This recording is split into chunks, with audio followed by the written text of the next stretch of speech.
my friends, welcome to our Backgammon live stream number 115.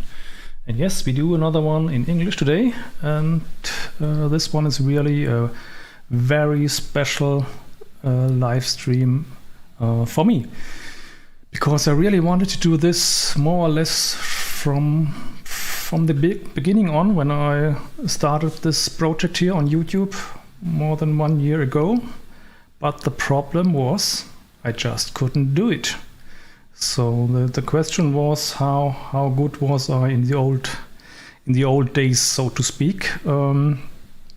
As most of you guys maybe know, that I stopped playing backgammon in 1999, and then took a break for 20 years without touching a single checker, and in 2019 I started again.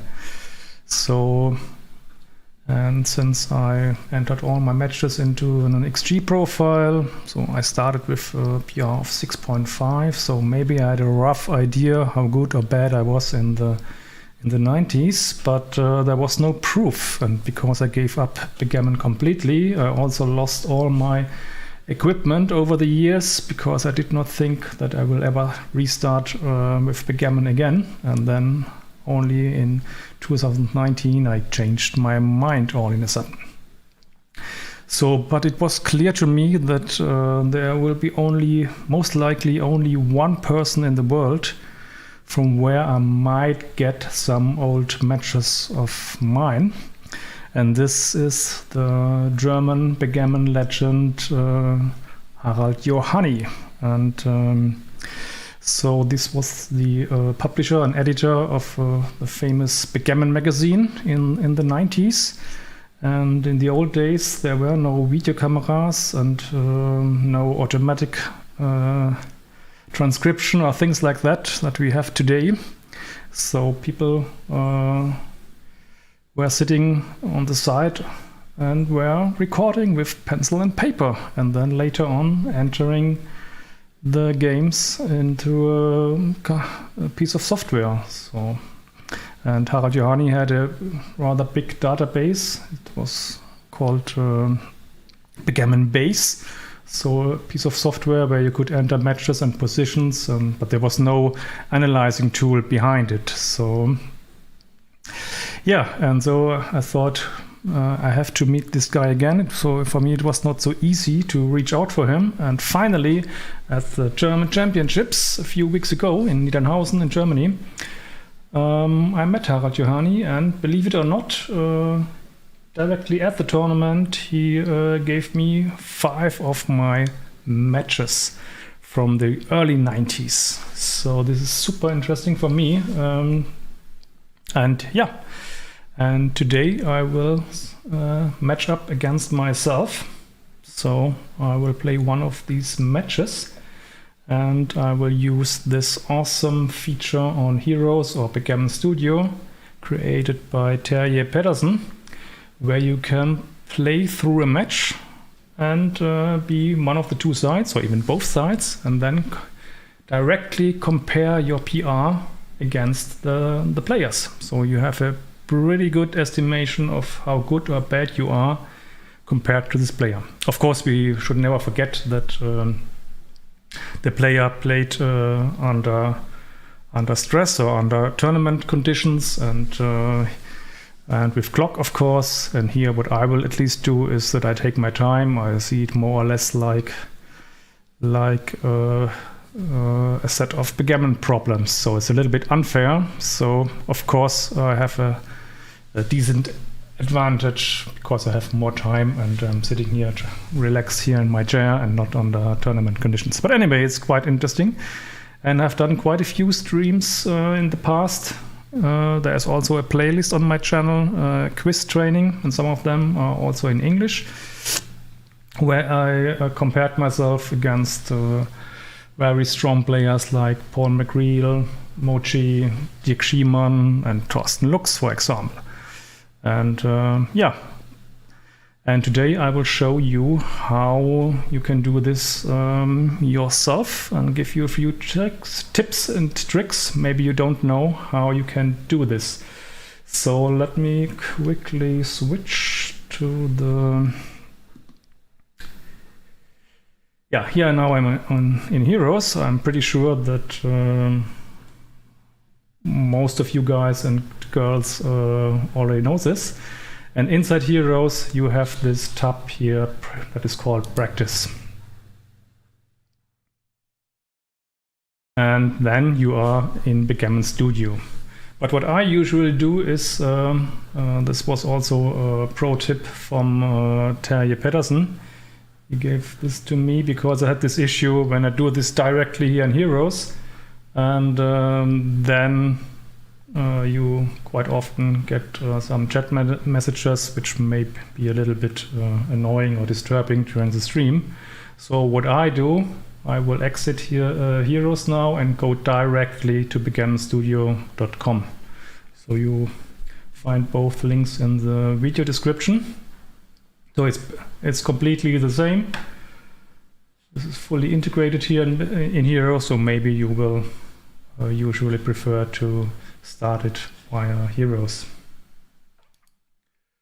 So this is the same. You see now the part, of course, of Studio is a little bit bigger because we have only Studio and not the rest of the Heroes framework. Yeah, and what you can do here is you can go here on matches list, and then you have a huge database of matches, and you can also filter and search for specific players. And then if you find a match that you're interested in, you click on it, and then you just can say play. Here, for example, is Chris Trencher versus Thomas Tenland, and you can play either side or even both sides. So, and you get a running PR, and at the end you can really completely compare how well you did compared to the superstar here. So the problem is, if you're not a superstar, like I am not, so you will most likely not find many matches of yourself here in the database. For example, in my case, there are no matches at all. So what can you do? And there is, the big trick is here to go on the menu button here, and there the key here is switch database. And if you click there, then you see currently we are in the public main database, and there's also a private database. Unfortunately, this is only available for premium users, but why shouldn't you go premium? Heroes or Backgammon Studio is such an awesome tool. You have to go premium and give a few bucks to Terje Pedersen, who really does an awesome job. So let's go to private database. So we just switch to the database. Then you get a little bit information here. And then if I go on matches list again, I see only my private database, and you see here I have already imported the 5 files that I got from Harald. So thanks again, Harald. And yeah, as you can see here in my column, it was not super strong what I played here in the early 90s. There was one match below 5, which is, I guess, really strong, but the others are more what I expected in the early 90s. But you can also see in the early 90s they played some decent backgammon. So you see Harald, for example, played here a 2.7, and Ed O'Loughlin played a 4.3 in 1991. So this is quite amazing stuff. So what I want to show you, I guess maybe some of you don't know this feature, and I will briefly show you how you can import your own XG files, and that you can do exactly the same. So even though you may not have matches from 20 years ago, but sometimes it may be a good exercise to play through a match that you maybe played, an important match that you played a year ago, and see how well you do compared to this year ago. So I will go back here. and I go to the menu again, and then I go. So the first step was here, switch database. Don't forget to switch to the private database, and then you go to matches, because this menu here, or this dialog, will look different if you are in the public database, because in the public database you cannot import matches. And here's the important thing here is, who would thought so, import matches. So you click here, and then you can select a file here with the button on the left, and maybe here I have another one. I played against Jürgen Krenstedt, for example, at the German Championships. So you select it, or you can even select more than one file at once, which is pretty cool. And then what you have to do next is just to press the import button here on the right.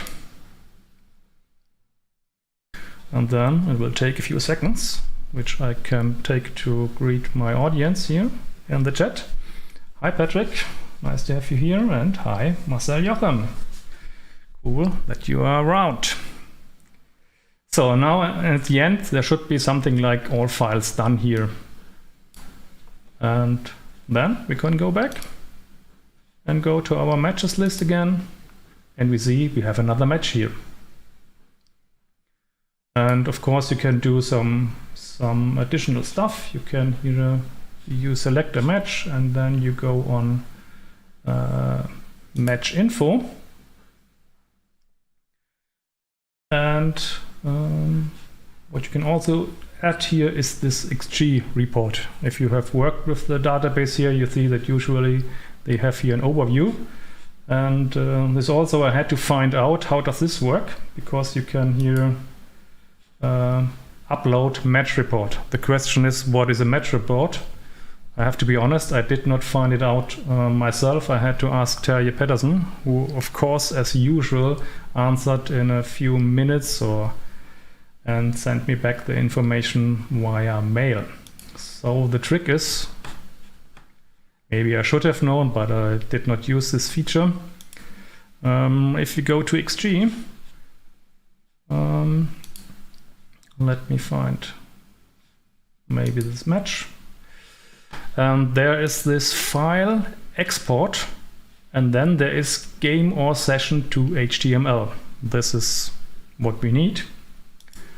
And then we click on it, and usually you can just accept here the defaults.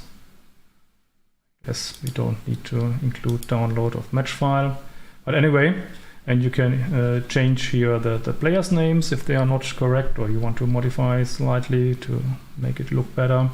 And then at the end you will go to export.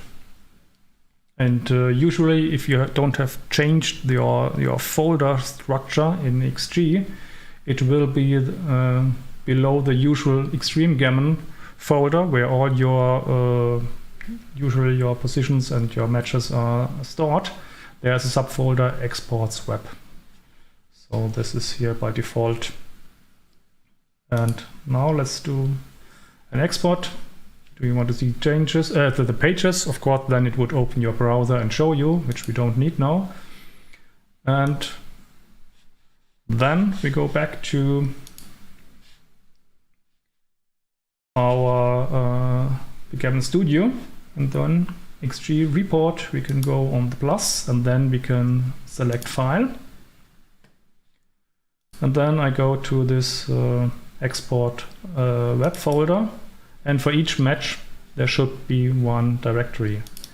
And then, of course, you also have to know, I would never have guessed, but Terje was so kind to tell me, what we need here is game 0. So the first file you find in this directory. And this is the overview. So you select it, game 0, HTM, and press submit. And then if you go there again, you can open it, and then you have this pretty nice overview. So one last tip before we start the big challenge. if you import a match file here, and usually you will do this, you do XG++ analysis before you do that, and then you will find out that the PRs in the overview will most likely differ, and sometimes differ by quite a big margin. And there is a trick. This is only in the overview. If this bothers you, if you're a person like me, of course it bothered me, even though it has no importance at all. And especially here for me, it would have been better if I left it, because my PRs looked GNU was much more friendly to me, so the PRs looked better. So if you don't want to have the GNU estimation, and then there is a workaround or a trick. So you have, after the player's name in the file name, you will have, maybe I will show you quickly, you will have to add the PRs in a specific format, so in brackets, after the player's names, and then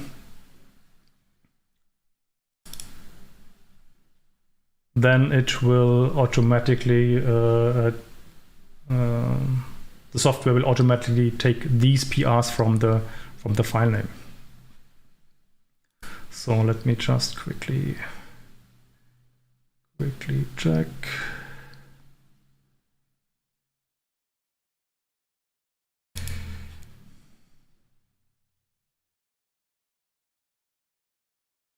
So just give me a minute, I will search for it.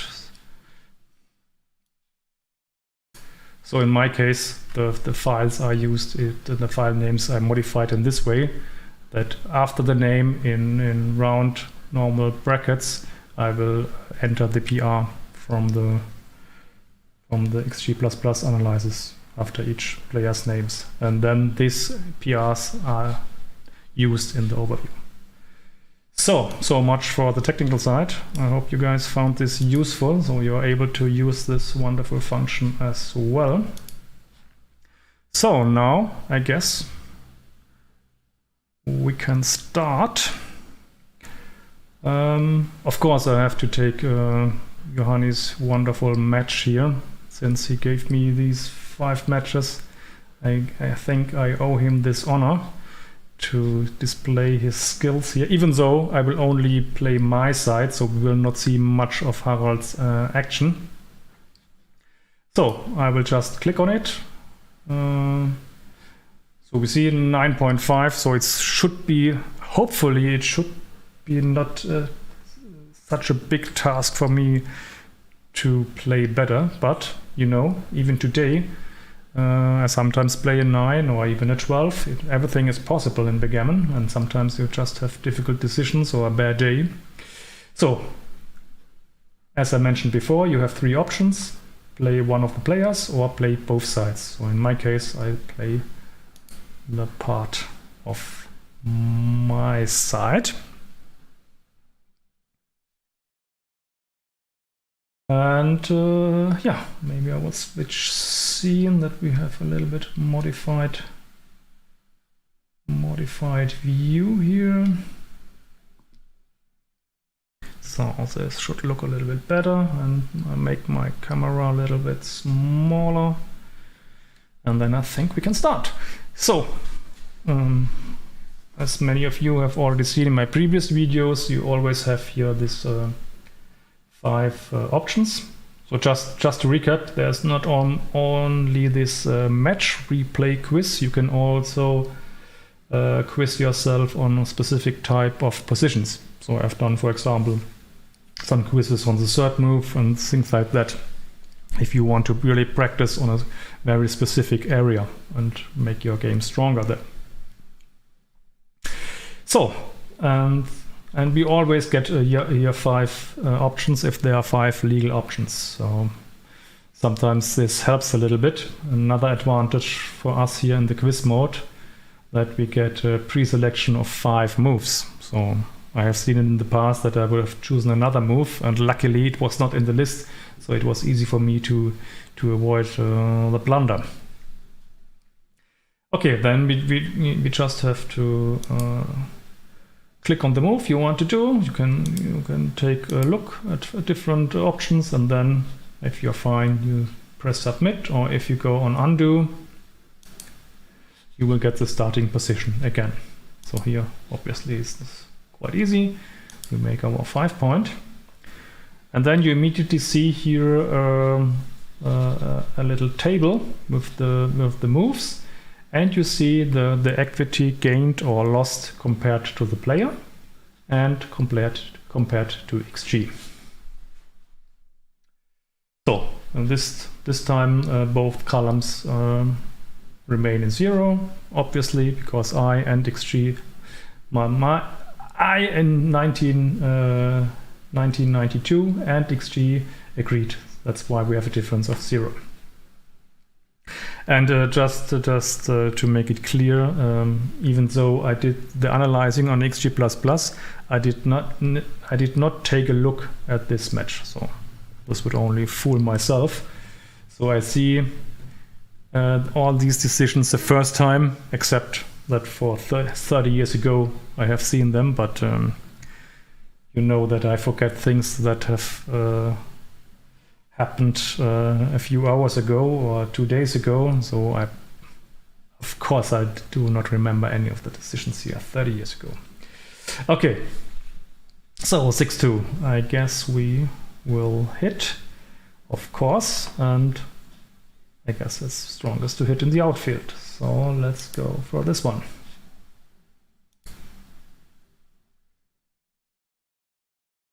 Oh, look, I really did. That surprises me, even for in the early 90s, that I did not know that I have to hit in the outfield. Really surprising. So today, even a beginner, I guess, would quickly play 24-16. This is really surprising to me. Of course, it looks cool, break the mountain, hitting, slotting, blah, blah, blah. But yeah, taking away a valuable builder and less risk of return shots, and of course gaining more pips in the race. So it's quite an obvious play to today's standard. So I'm already slightly ahead. This is why it's here plus. So I'm better than the 92 version of myself. Okay, so it's what you have to keep in mind, that it's always skipping the opponent's decisions. So it may be a little bit, you have to get used to it. But it would take, otherwise it would take too much time if I also would go through the decisions of my opponent. Okay, so keep in mind, of course we play on with the original move and not what I have done. So we have these two checkers here on the 11 on the 7 point. So 3-2, well, I guess we make the 4 point. Don't see any alternatives.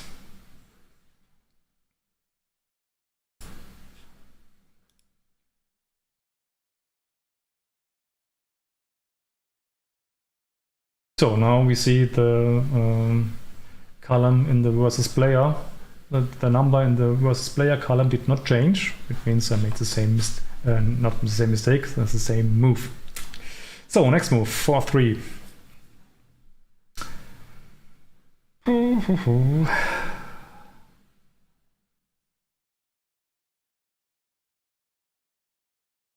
So we are slightly ahead. There's a stronger board. Blah, blah, blah. So I guess one option definitely is for me coming up to the 20 point and saving the plot here from 11 to 8. I hope it's there. Yes, this move. And because I'm lazy, I will just go through the alternatives. So hitting on the 2 point. Yes, I have the stronger board, but I have only 6s to cover. I don't like it, to be honest. And here, flipping the mid, giving quite a lot of indirects, because 8s and 9s, 8s and 7s are hitting. Even though not all 8s and not all 9s, but still I don't like it. Yeah, I think I will play this one. Let's see how it goes. Oh, that's good. So I made a 100 blunder here by playing 2 down in 1992. Wow.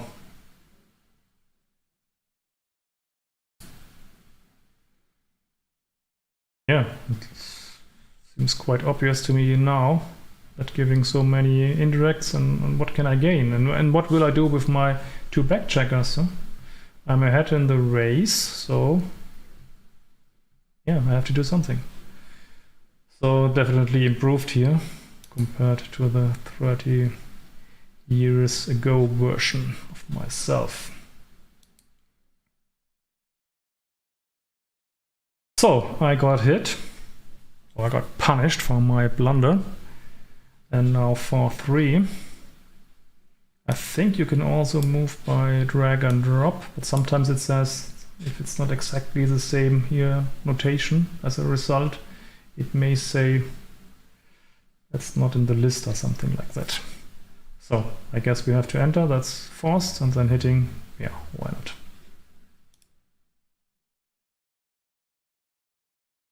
So no difference. Then we got hit back on the mat, and now we have a 6-1 to play. So we enter the 1, and then see nothing else then coming out to the bar point. 9-3, 8-2 makes no sense to me, so I will hop out. So the classical bar 6 problem. You enter with something and have a 6 to play. I cannot imagine that 9-3 or 8-2 is better, so let's play this one.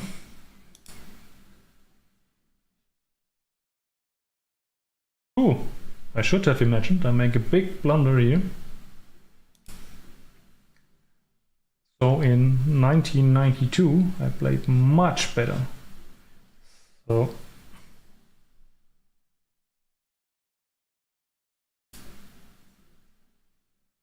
hitting. Of course, we have the stronger board. We give too much counterplay here. Because aces, 2s, 5s and 6s hit. I don't know. So I was a little bit worried about the 3 men on the 24 point. But maybe it's just too much to give a quadruple shot, even though the 9 point and 8 point are stripped. Okay. I have to accept this. So my gain has shrinked to 12 millipoints compared to the 92 version. Okay, so 5-3. The 3 is clear, and the 5 should be clear as well. Makes no sense to hit on the ace or on the 3.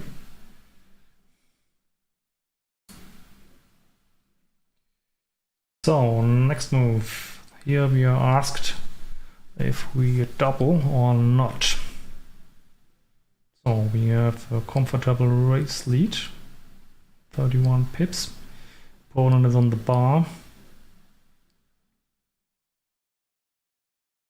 Of course, this is also a little bit of an advantage for you here in the quiz mode, that you get prompted for double or no double. So maybe, of course, you will not only get prompted when it's a double, but it's in a specific range. So this is also maybe a slight advantage compared to the player at the board. So can it be too good? I'm always weak in this area, as you guys know, but for me it's just a double.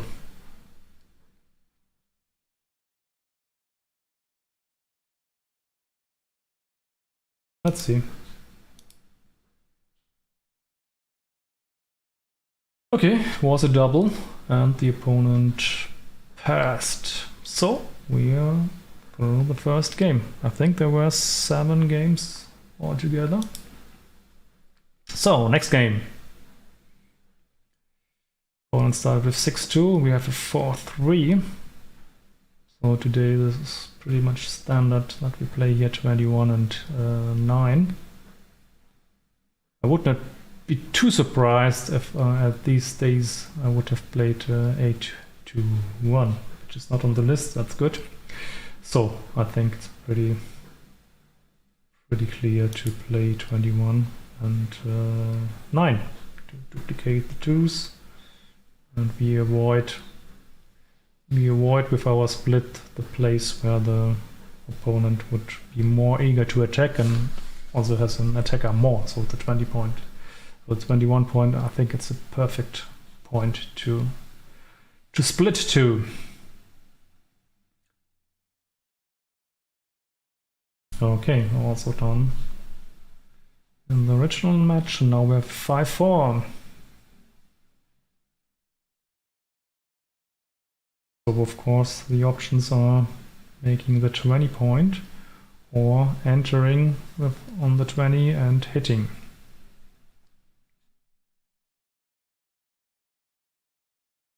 Are there any other alternatives? This looks weird.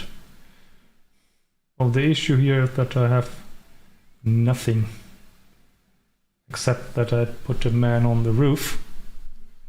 So I may be a very, yeah. Am I really a favorite here? Because I'm 30 pips down in the race. So I guess I'm not. And yeah, playing a holding game, I don't think that's good. So of course what I don't like here is that I have to give up the inner board control in my opponent's home board. But I think making the point, and now I'm putting the opponent under pressure. I'm attacking the plot on the 14 point, I'm attacking these 2 guys on my bar point and my 9 point. And at least I have something, even though it comes with the price that I have to give up the inner board control. But this should be more than balanced due to the fact that I have a lot of pressure in the outfield.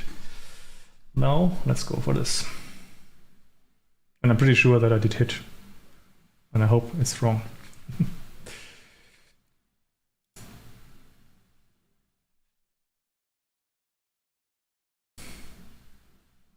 So, what a mess.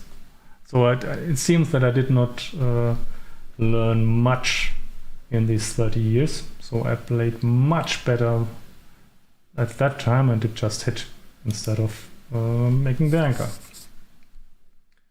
So another typical position where I should take care of afterwards, because obviously I had some good reasons, but these reasons only were good for a 114 millipoint blunder, unfortunately.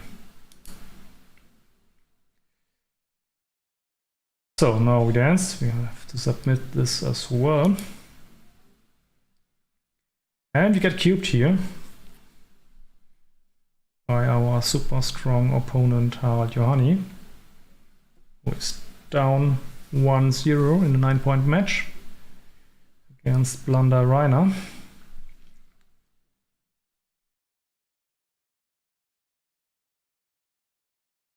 Oh, can it be a pass when the opponent has no?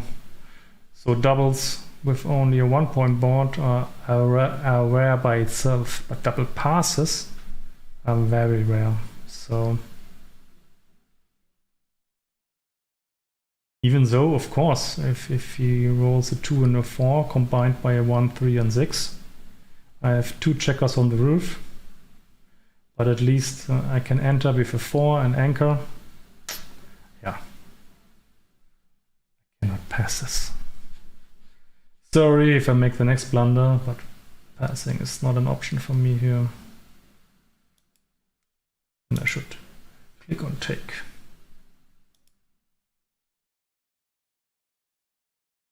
So this time This time I got my money back from the 92 version of myself, because it was a big blunder to pass here, which I did. So it costs 147 millipoints to pass this. Okay, I'm back on track. But still, if I continue like that, I will end up with a what was this, 8.5 or something like that. So let's hope for the best. So 3-2. I guess we play the usual. Oops, that looks like a bug here, that I can play this.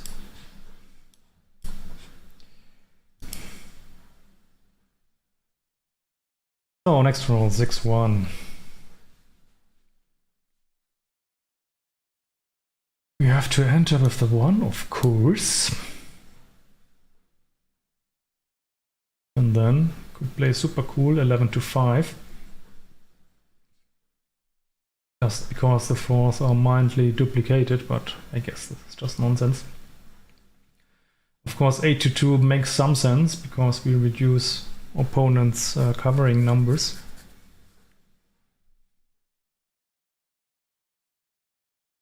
Because then if he rolls a 6 with a 4 or a 2, he cannot cover.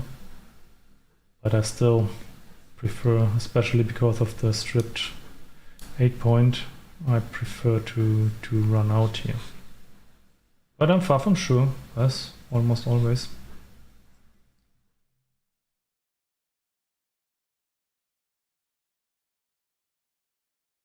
Ah, this is the case where it's no match. No, I have to select from the list here on this move. Okay. So, it was a small mistake. So, according to XG++, hitting is better by 9 millipoints. Okay, nice one. So this one, double 2s.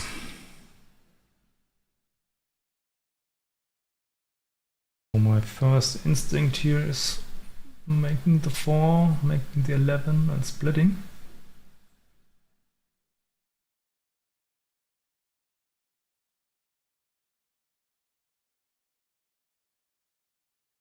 So he only can cover with the 2 and the 4, he has to leave a shot. So I think playing something like this. So how do we play the last 2? It does not look good. So yeah, this is my play, I think. No match. Why no match? Oh, this is a play here, right? So you see, it's a little bit. Oh, I would recommend that you always select from the list, because if you move and the resulting notation does not match an entry here on the list, then you will have to select again from the list. So maybe it's easier if you start selecting from the beginning. Okay, let's see how it works.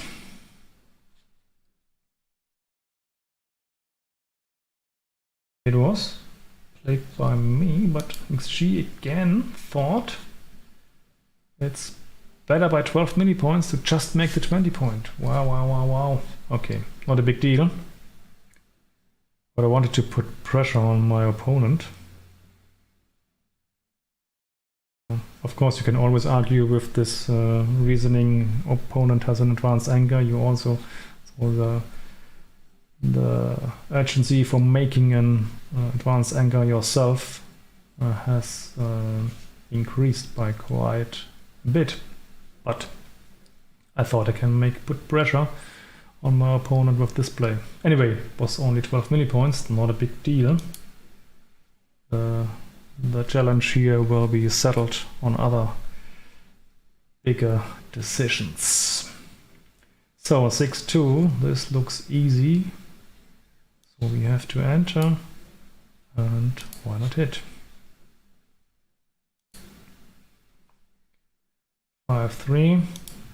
We have to select and submit. So 4-3 again from the roof.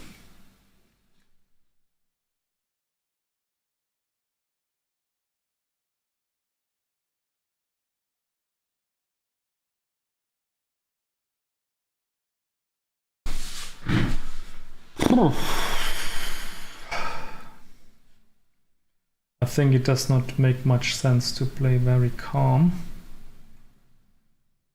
So we have to hit, I'm pretty sure. So if we enter with the 3, how do we play the 4? Playing 6-2 looks quite good to me. The problem is, where are the alternatives? Not that I'm so worried about the 5-2 back holding game, but what are the alternatives? 2016 looks good to me.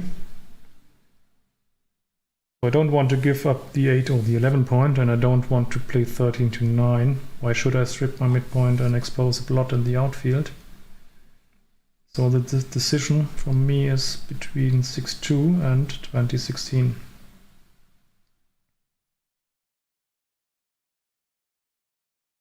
And 6-2 looks a little bit weird to me because we have no real covers. Yeah. So I will choose 2016. Looks like a normal play to me. Let's see. Oh, I was once again better than myself.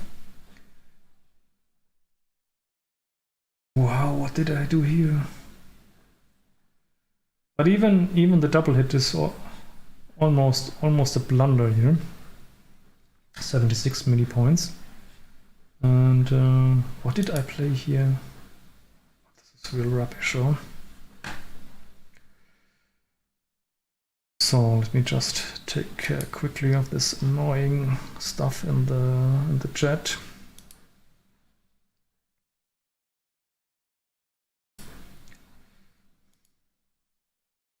Just give me a few seconds.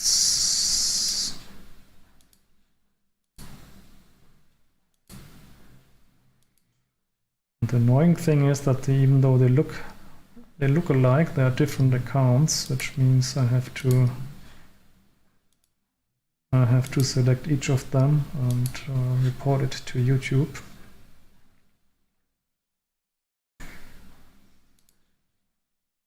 So, but I hope they will keep calm from now on. I don't know what sense this could possibly make. What do they expect other than annoying people? Do they really gain something if you go to this website? You type it in, because the links are not valid links. You have to type it into your browser and look there. Oh god. And how bad a shape have you to be to do that? Anyway, so this was really rubbish, oh? Wow, okay. Anyway, so 4-2, we have to enter with the 2. And again, 6-2 makes no sense, 8-4 no sense, 11-7 no sense. But now it's, I think giving up the anchor also makes no sense. I think the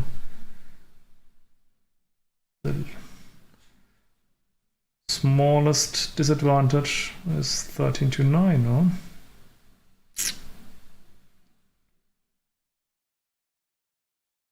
It's rubbish, huh? This is too dangerous, huh? This is the most clean play. But it cannot be right, in my opinion, because then you can really attack me.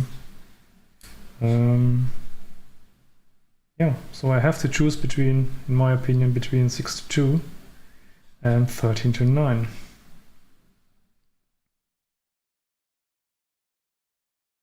62 is so ugly. So I even prefer to put another blot here. Yeah, that's my play. Let's see. No match. So this one, R23, 13 to 9. Okay, did the same. And 5-2, what happened here?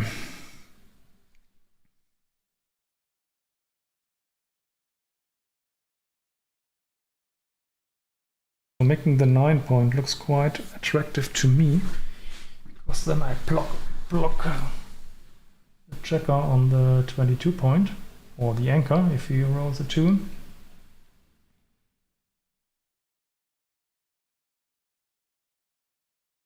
And I can safety the blot.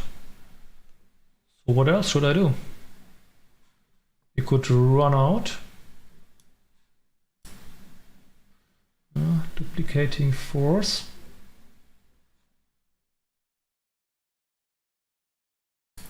But I don't see the reason why not just play this. Looks good to me. Let's see.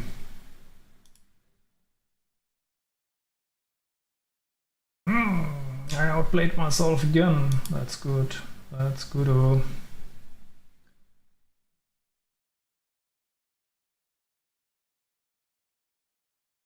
So 8-3-3-1. I did not even see this play today, which is, I think, an improvement. So I just remembered what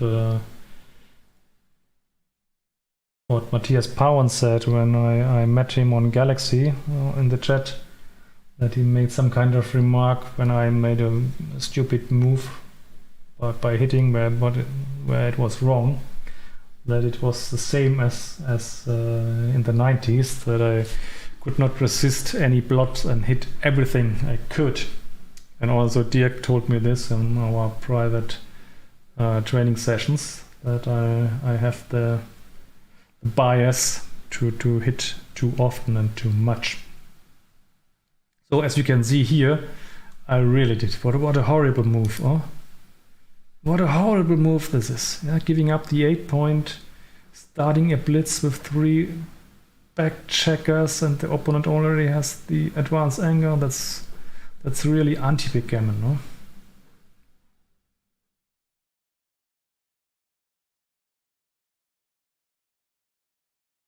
Okay. At least it's good to see that I made at least some improvement. 1-6 here. Opponent is on the bar because of my beautiful play the move before. So we enter with the 1. And I guess this time hitting is of course correct. What else should I do? So don't waste any time.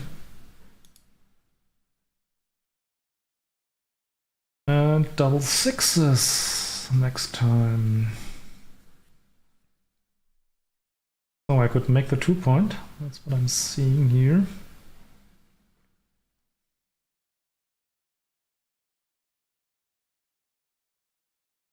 Yeah, if I continue like that with big numbers and hitting numbers, the blitz or semi-blitz may work. So what else can I do? Problem is, if I make the bar point or things like that, I still have these 2 plots on the 9 and 8 point, which might be annoying.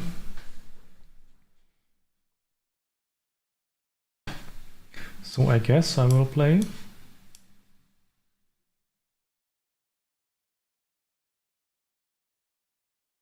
continue, make the 2 point. Oh. Now the bar point. I gave him too many options here to create some kind of counterplay, because it's too easy to enter and hit something, yeah, with 4s, 5s and aces and get counterplay. That's why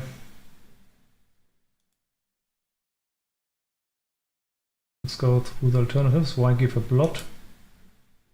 Yeah, why make the ace point and not the 2 point? Make the 2 point stronger.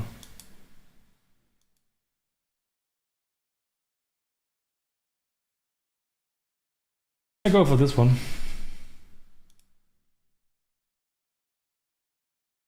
So, it seems that it has been the best move.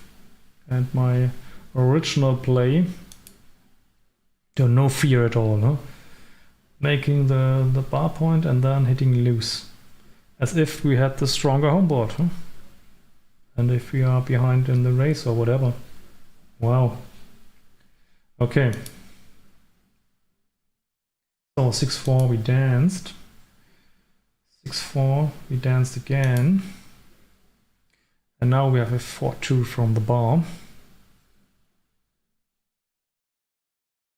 So we enter with the 2 and then we cannot save this blot. Our first impression is just coming up to the 20 point.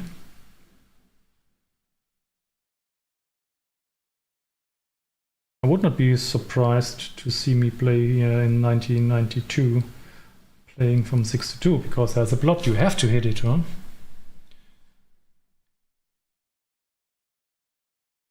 So giving up the anchor, I don't think that's the right idea.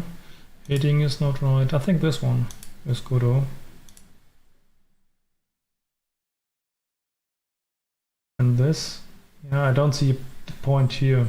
We don't want to blitz, so activating our backman is more important than attacker.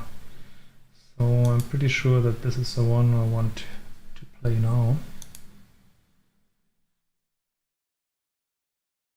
So keep in mind the red sign means that it was a blunder played these days. So you should always look here if the XG column changes. If the XG column doesn't change, so it's the same number as the previous one, then you have made the same move as XG.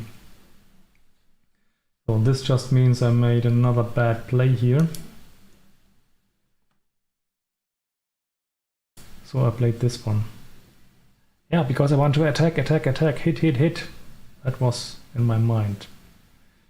Don't worry about the backcheckers. How stupid. Okay. 5-3. We have to enter with the 5. Or we can't hit. What a pity. Then I'm sure I played 7 to 4 to get another attacker. I can hit with 2s, 4s and 5s.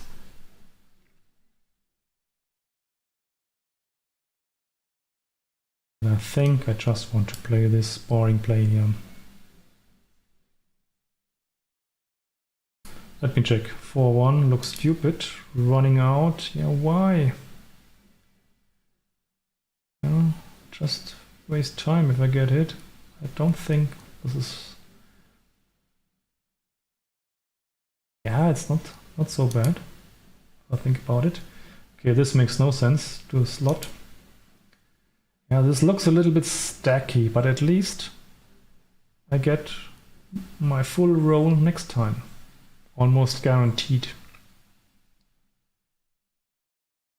And the race is pretty close. I don't want to make the 23 point.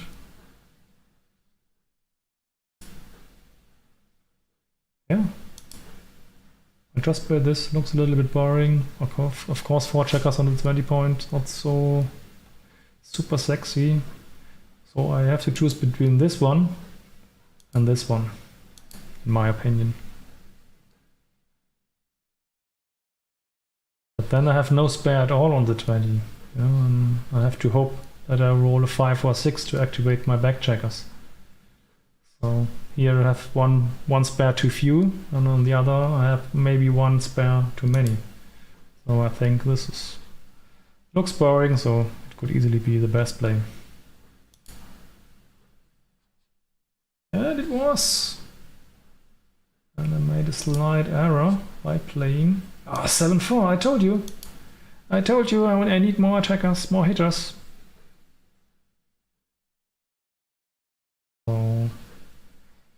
seems that I now at least have understood this position better, because I really was choosing between the two top plays, and I was pretty convinced that playing to the golden point 2 times is the best one. Okay, quite happy. I have almost forgotten my 2 blunders I made earlier this evening, so 2-1 to play. Yeah, what would I have played here? Of course I played 23 and hit here. But how can this be successful? Yeah, and the 11 point is very valuable. I'm pretty sure that I moved this and that it's rubbish. Yeah, because now I have only, what do I have? The bar point. Yeah, and the 11 point is really valuable here. So that's why I'm pretty sure that this is the best move. Yeah, don't give up an asset, create an asset, because I think this 23 point is kind of an asset here, even though the 2 checkers here are not under attack now.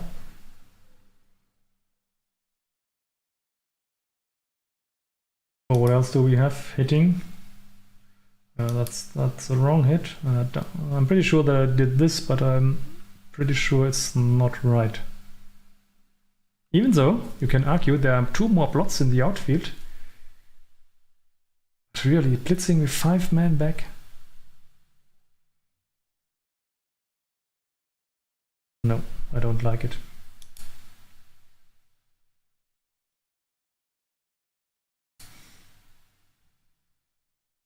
I go with that. Oh, I lost. It was a horrible mistake. This time the old Rainer was much stronger. Just did the usual stuff, hitting everything he could. And obviously for the reason I mentioned, the 2 plots in the outfield. But for me it looked so horrible to give up the 11 point. Okay. Messed it up. Okay, 3-2. 3 is forced. Cannot make a point, we cannot save a blot. Hitting 4-2 makes no sense, so for me this should be quite clear.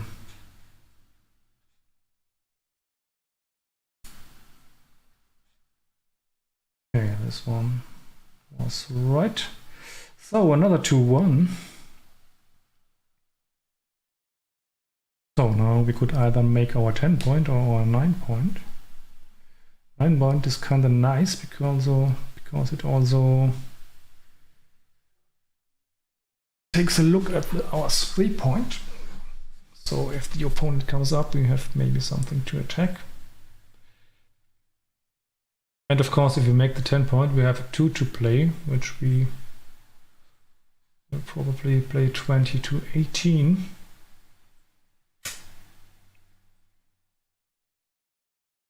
Yeah, why not just make the 9 point? Looks good to me.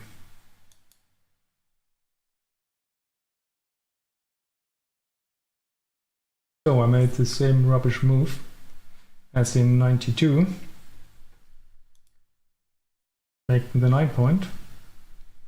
Rubbish move, at least it's according to XG++, it's a 62 millipoint big error. And what he prefers is, wow, okay, making the 10 point and giving up the 22 is better by 22 millipoints. And best play is making the 10. Okay, the other alternative I mentioned before. Okay, did not get it. Anyway. 5-3. Looks like a simple run from the 20.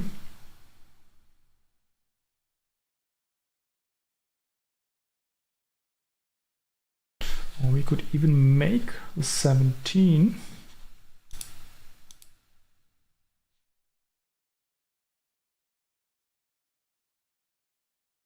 Definitely an option.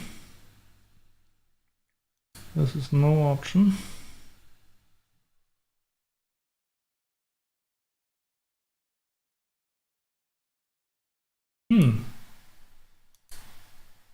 It's not so super easy.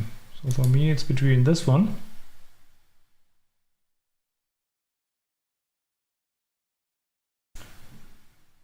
so our plot on the 22 is relatively safe. You can only hit with 6s and 7s. We have this anchor. And what this one? What's our plan? Problem is that the opponent still has 2 spares on his 10 points, so he has something to play with without giving up any valuable assets or points. On the other side, I have only the checker on the 12 point. Otherwise, I have to run from one of the anchors. So I think I go with this one, because then it's easier to play, I think. Let's see.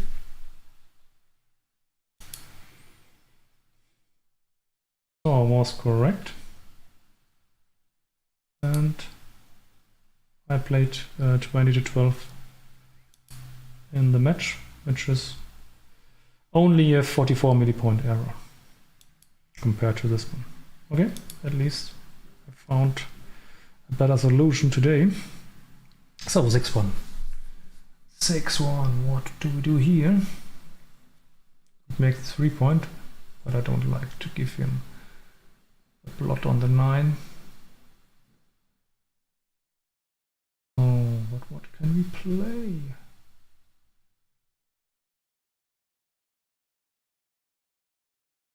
A little bit too much if we run from the 20 point. With 2 plots in the outfield. And I cannot play, it's illegal to play from the 22.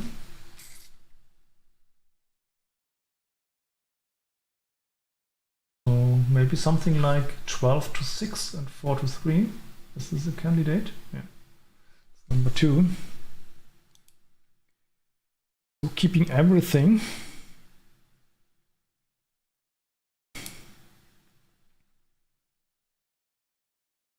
Yeah, this is a cool play, huh?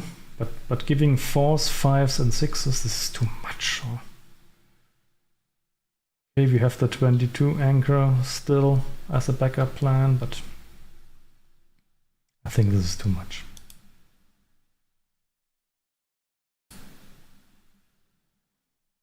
So and this is the other one, 2013.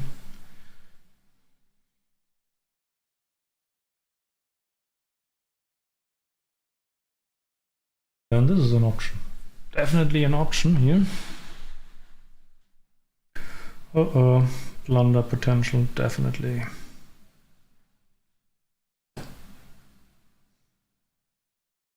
So the 9 point is more valuable here than the 3 pointer, I guess.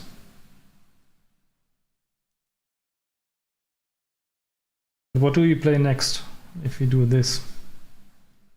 Yeah, let's say he doesn't roll a 2.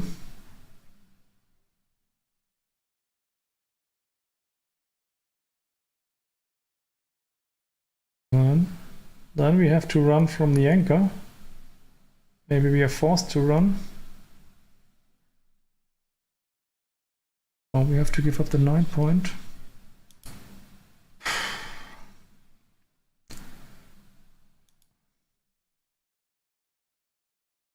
Can this be right?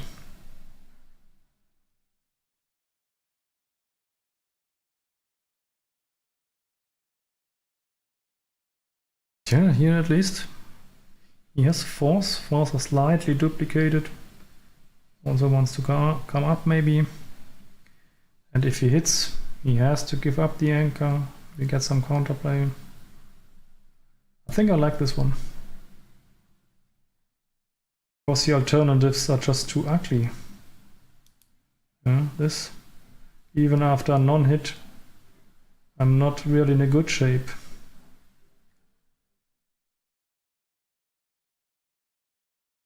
But a third inner board point is definitely valuable. Yeah, I go with this. Wow. Good. Everything else is almost a double blunder. Wow. Well done.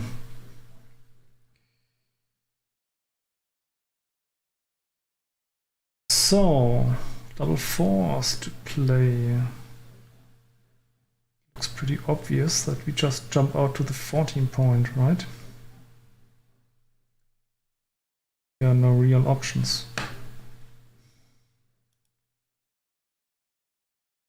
Just have to take care of the chat a little bit.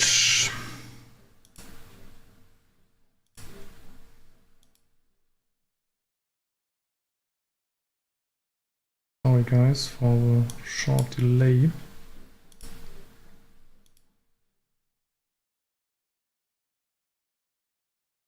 But what has to be done has to be done.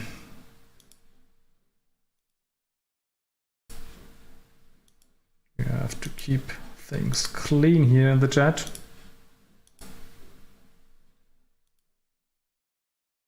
So, let's see if I overlooked something. Makes no sense to me. This is a normal move. Why leave this man on the 22? See no reason. See no reason. Yeah, this is a normal move to me. That's correct. So 6-3.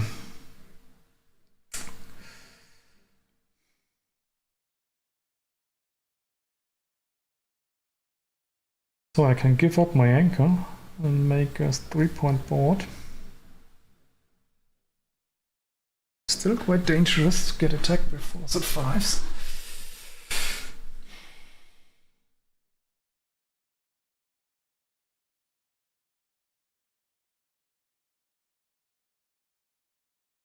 Well, this is kind of cool here.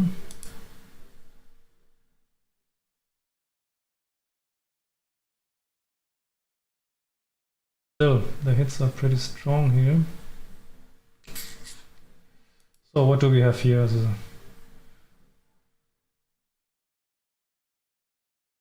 Giving 2s here. This looks cool.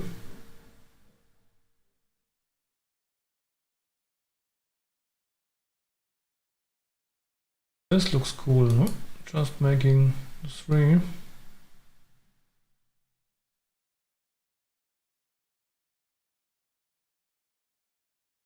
I don't want to give him any shots here, I think.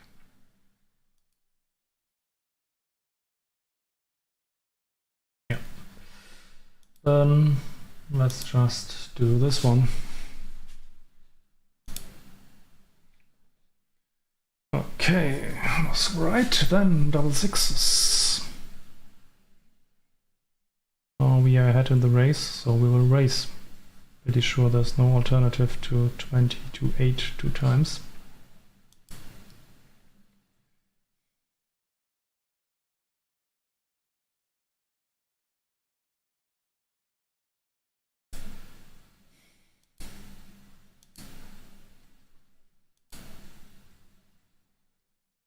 Oh, looks good to me.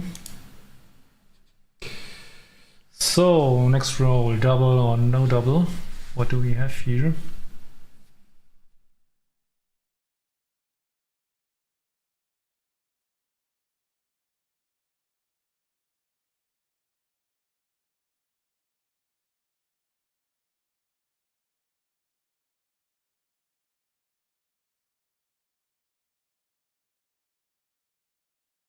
Well, I think we can double maybe with 8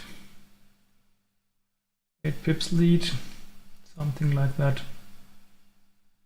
So should be a clear double. Of course, we also still have this contact. Looks like a normal double take to me.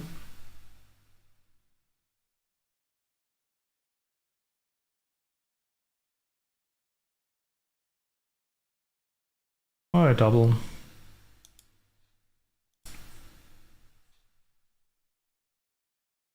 So was correct, and also I doubled back at the days. So 3-4. We cannot clear the 14 points, so we just play something like 8-5 and 6-2. I like this one.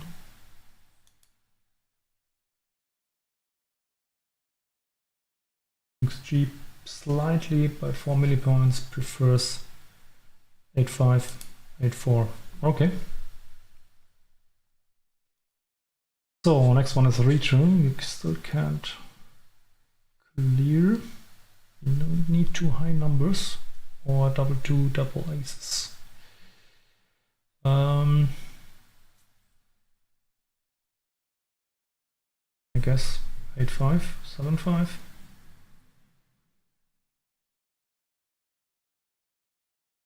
Also play 8-5, 6-4. Oh, today these chatbots are quite annoying. Eh?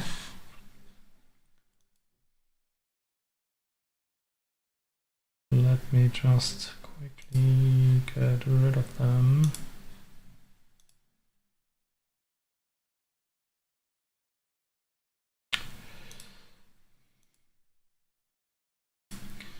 So 3-2, not a big deal.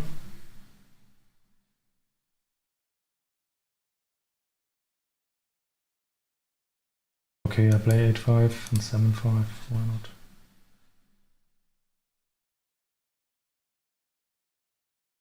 Not on the list?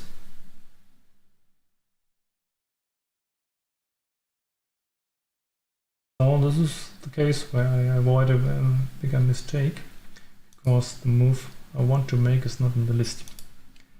Oh, this looks cool, huh? This is a cool move.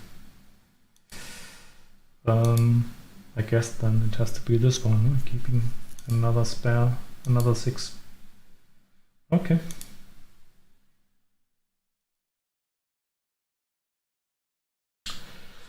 Uh, 3-1.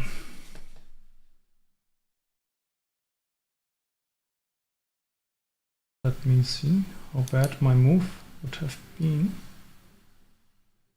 Not even here on the list.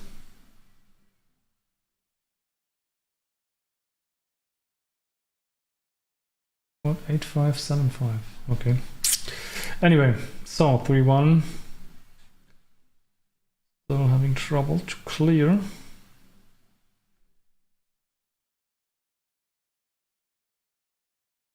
We keep the spares, huh? And play 6-2.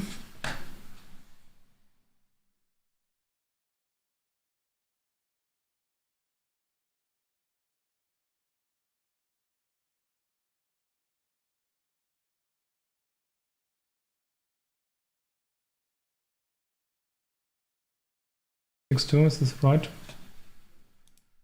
What do we have here? Breaking up board makes no sense.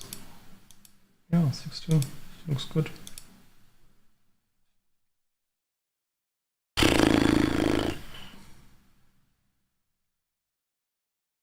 Getting annoying here. So 3-2. Do we still save our 6s?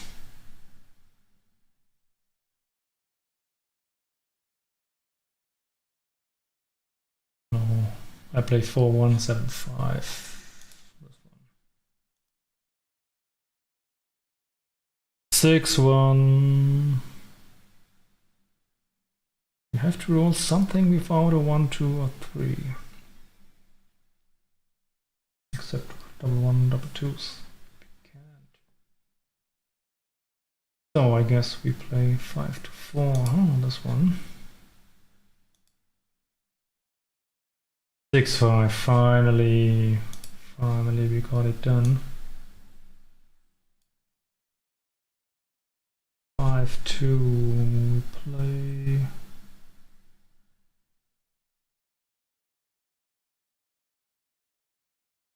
It's not so nice, but I think we play this one. Double threes. Off, off, and off. No match. Why not? Oh, this one. So 2-1, we take 2 off. Take 2 off. And off, off, off, and 4-3. Where is it? This one. 4-1, we play 5 off, I guess. 5. Play off, off, and we play off and 4-3.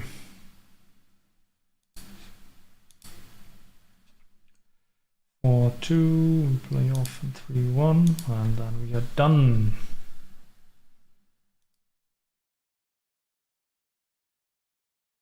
So game number 4, I think.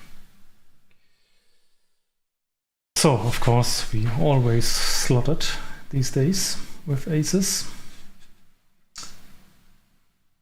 And then we make the bar point. So, 6-2, of course, we hit in the outfield. 6-5, we dance. 6-3, we enter. And then 13-7, we're running out. Typical bar 6 problem.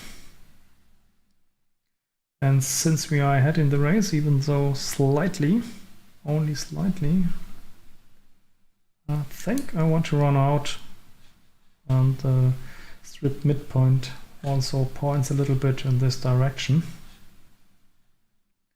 So bar 16 is my move, which I did not find these days. I played 13-7, which is quite a huge mistake, or a huge blunder for 122 millipoints. Wow. This was pretty easy from today's point of view to find. So, double 2. Of course, we make the 22 anchor. And then we would love to make the 4 point, but it's currently not available. So I guess we make the 11 point, and hope to fill up the 5.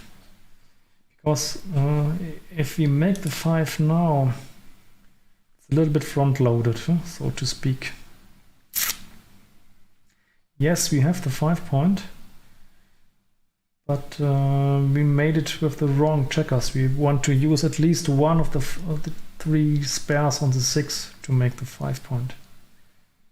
And also giving up the bar point makes opponent's life, especially for the man on the 24 point, a lot easier.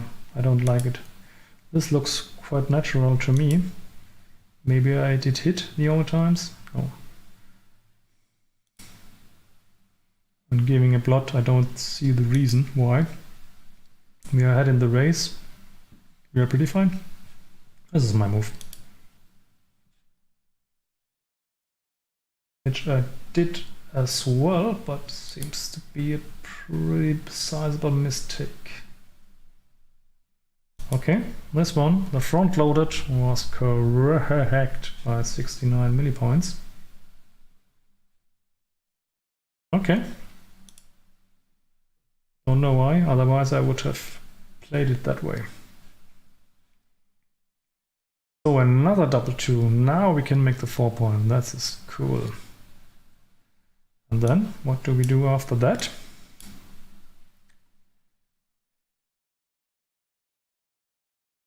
And make the 9 point, but then we give 1, 6, 2, 6, 3, 6, and 5, 6 for pretty strong rolls, which I don't want to give, even though of course the 9 point is pretty nice here.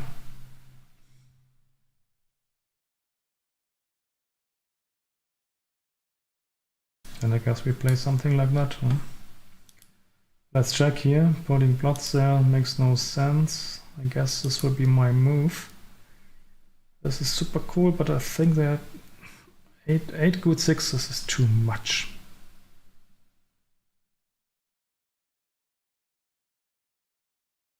Has to have the 9 point.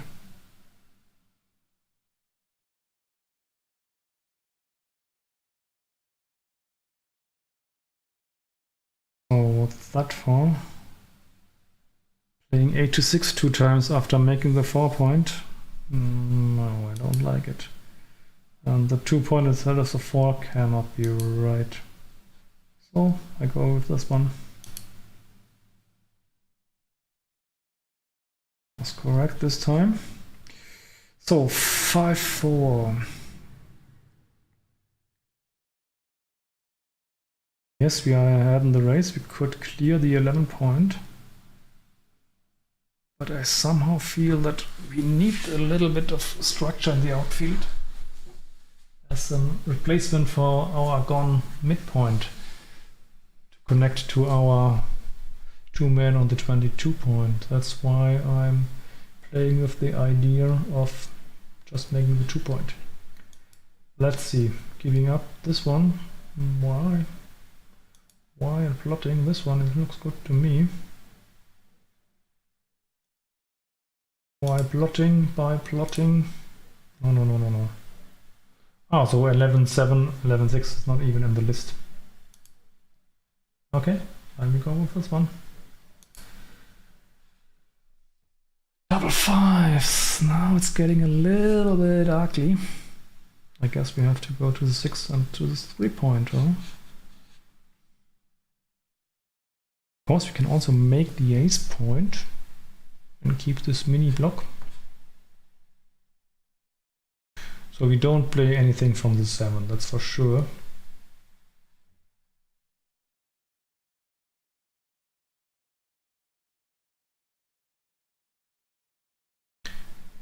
And here, yes, we have this 3 blocked, but does it make much sense? And how do we play from there? So I'm pretty sure that this is better. We have a way more flexible position here, and we have the better, nicer home board, even though it's both a 4-point board, but this is far stronger. So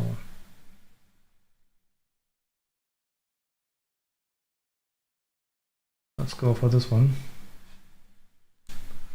Was correct, and I found a different solution, making the 1 point. Okay, but it's not a big deal. Only 17 mini points. This one compared to this one.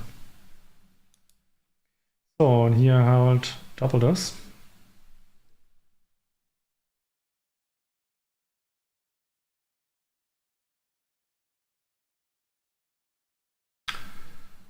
Ooh.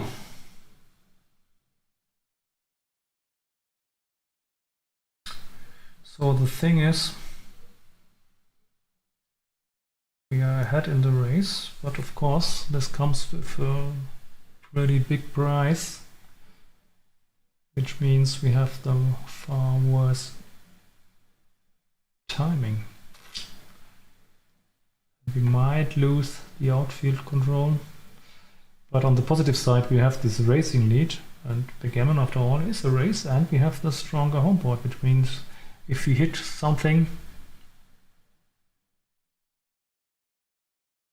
the match score, okay, match score means we are leading 3-1 in a 9-point match.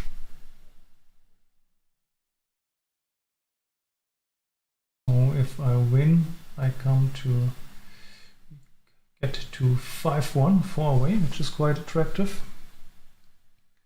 If we lose this one, it will most likely not be a gammon, and the opponent will get to 3, which means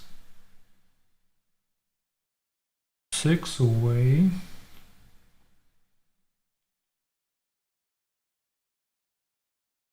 Not so bad either.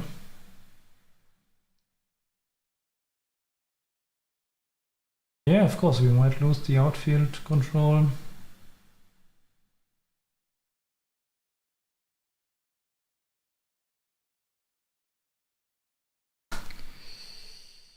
has a few rolls to make the 4 point. After that, we are pretty in a bad shape. So I think these are 14 rolls. Because we cannot really count double 3 and double 4. Because we don't want, the opponent will not want to give up an outfield point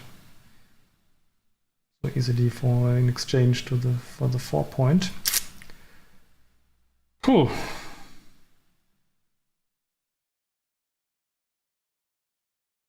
Problem is really that I'm running out of time here. Now, what will I move next time? Most likely I will have to give up the 8 point. Or if I roll a 6, I can run from there, and then I can get killed in the home board or in... Uh-oh.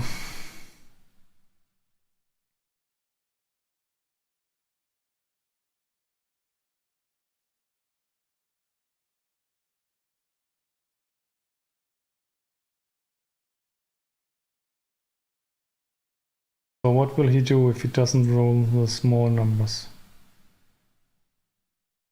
If he rolls 2 big numbers, he jumps out from the anchor in the outfield.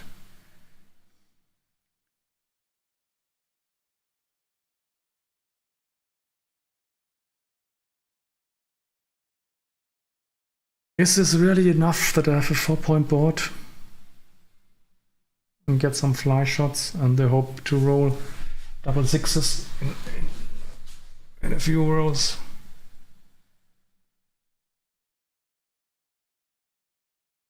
I'm pretty much inclined to drop this, to be honest.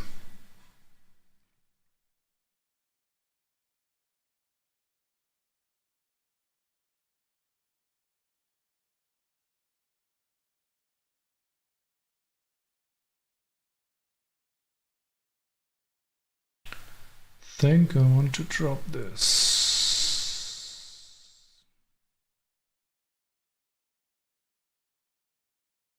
I drop.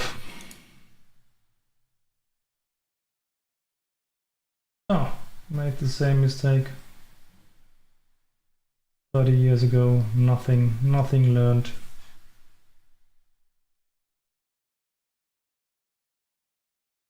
So this was a 198 millipoint error.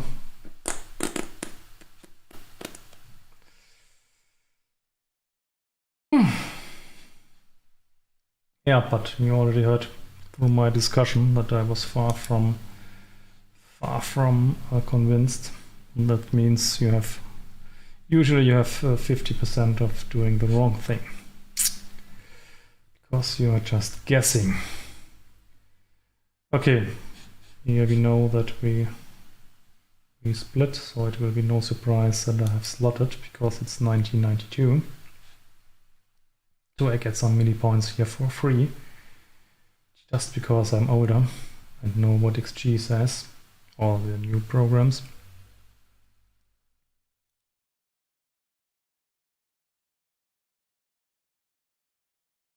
Wow, I even tried something super cool. I think this was also an idea from Bill Roberti he played. I hope I will not say a wrong thing here, but I think he had this idea. That was Bill Roberti or Ken Golding. But as you can see, it's quite a big mistake for an opening move. But at least not as big as playing 2 down with a 5-3. So these points were for free. So for 2.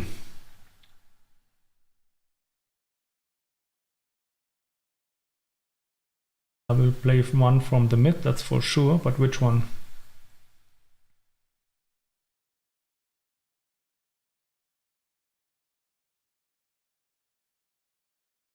So I like entering on the 23 and playing 13 to 9. So what do you have here? So slotting, I don't see the point coming up. We are not really ahead in the race. Why should we come up? This is one idea. So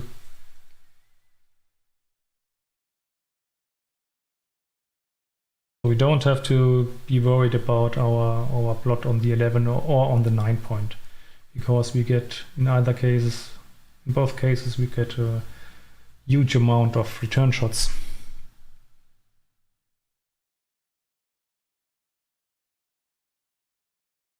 Yeah, but I think here there's kind of blitzing structure here, and you would like to play twos from 6 to 4 just to unload the heavy midpoint. That's why I think that I opt for this play. Was not quite right, but this did the same thing in the past. But entering with the 4 and playing the 2 from the mid seems to be a little bit better by 13 millipoints. Okay, no big deal. So 6-5. Oh, he made the bar point. What a pity.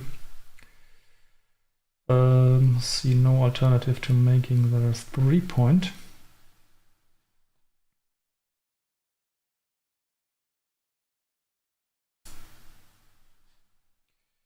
Another 6-5. Now it's getting a little bit awkward.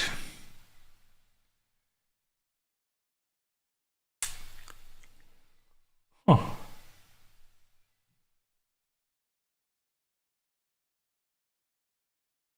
Oh, I have a good 5, 13 to 8, but how to play the 6?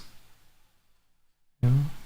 Nicest play is this one, but really giving a double shot seems to be a little bit too much for me. I can't play from the back, so basically it comes down to this one.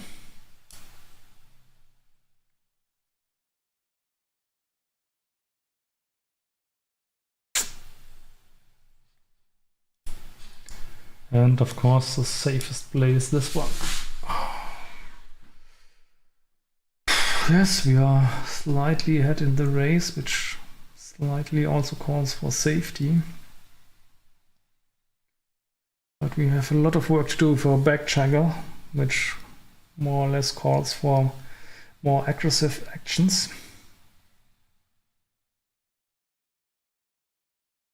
At least the opponent is not threatening to build some points or something like that, which means that the tempo hit factor or index is pretty low,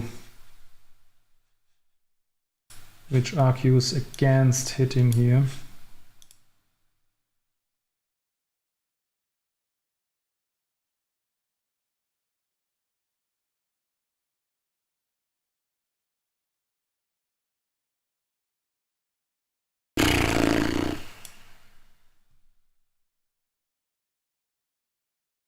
I go for this one. Let's hope for the best. Was a mistake, unfortunately. By 26 millipoints, okay, no big deal. So hitting and 13-7 was best.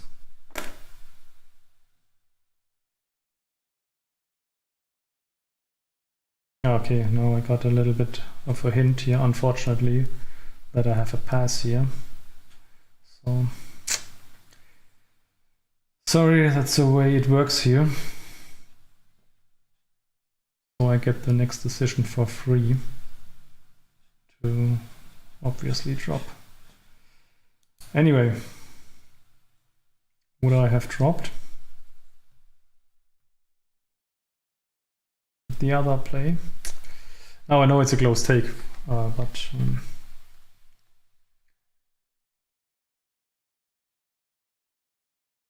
I think I would have, maybe I would have taken as well after 13-2. Okay, it makes no sense to avoid the hint of the machine that this is a close take, so and it's hard to say what I would have done without this extra knowledge. But you cannot lose or gain much equity anyway, because it's a borderline decision.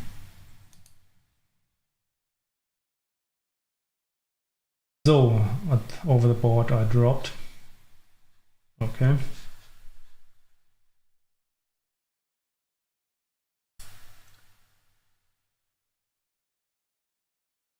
Yeah, still winning 31%.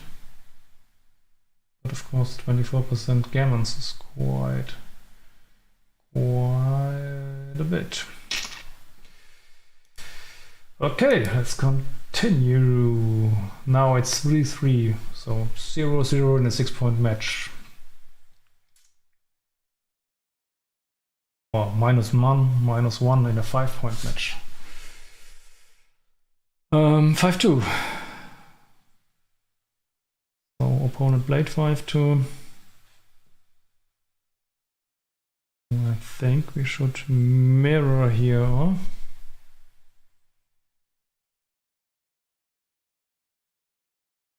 So usually when the opponent has 10 checkers in the zone, you should not split if you don't have to. Of course there are exceptions. For example, if the opponent would have started with a 4-3, I would have to split here, because even though there's basically, I'm not allowed to split, but yeah, 4-3 is so strong for priming, and 5-2 is the weakest, and that's why you have to go for a split. But here I think we just played 2 down.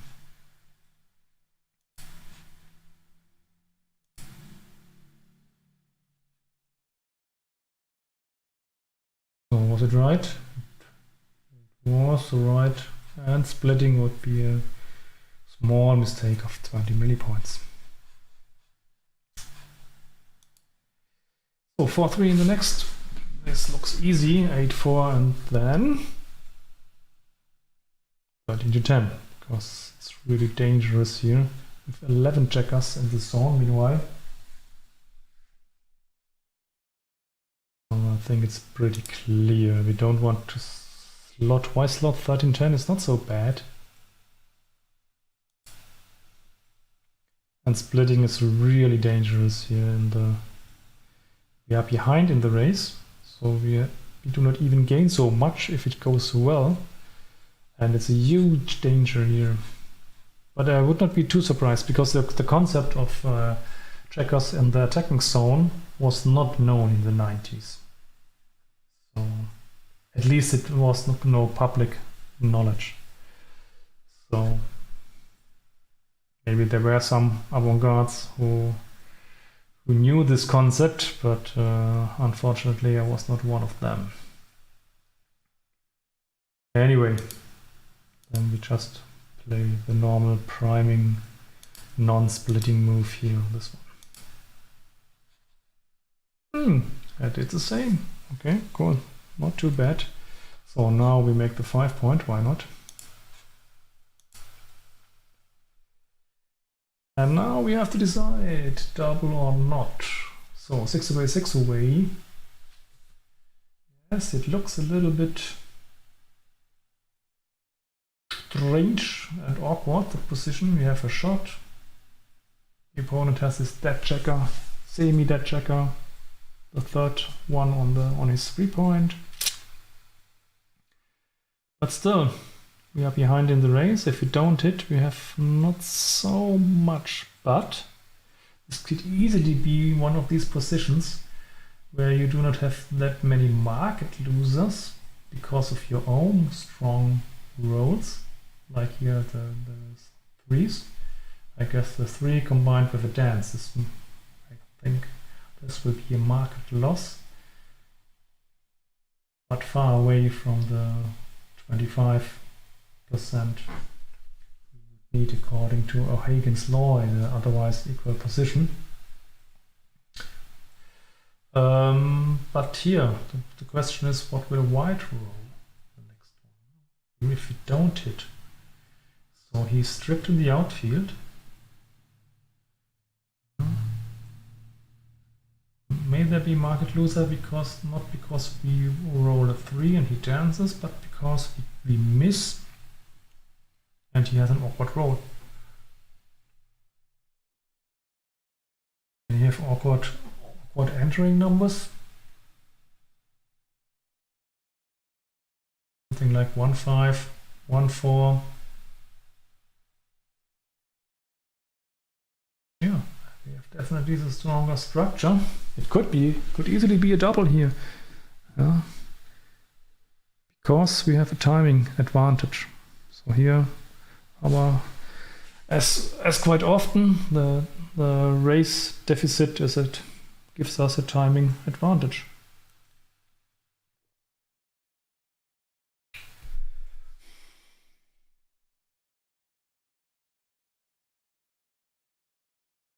Yeah, I double.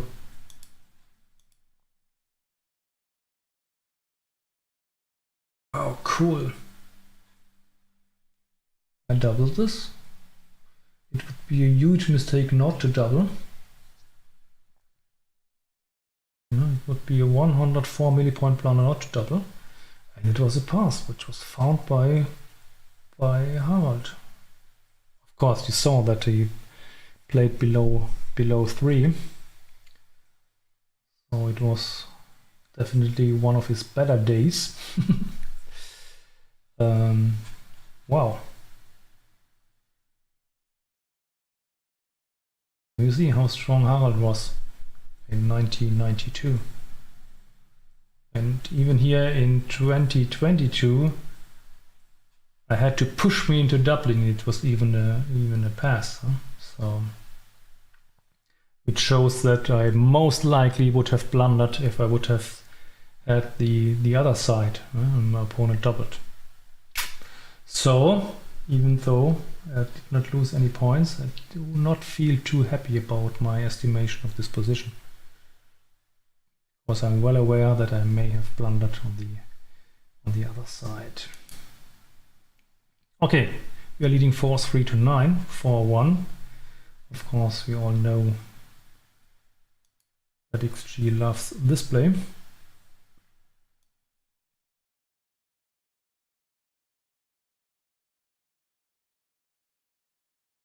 And I slotted, of course. How much does it cost? 22, not too much. And 4-2 from the bar. Do we have anything better than 23 and hitting on the 9? I don't see it.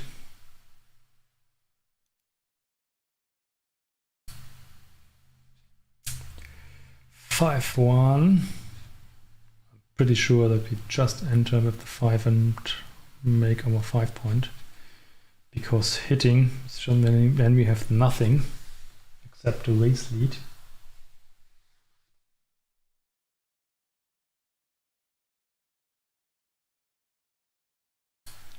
So what are the options? This is ugly. This is what I would like to play.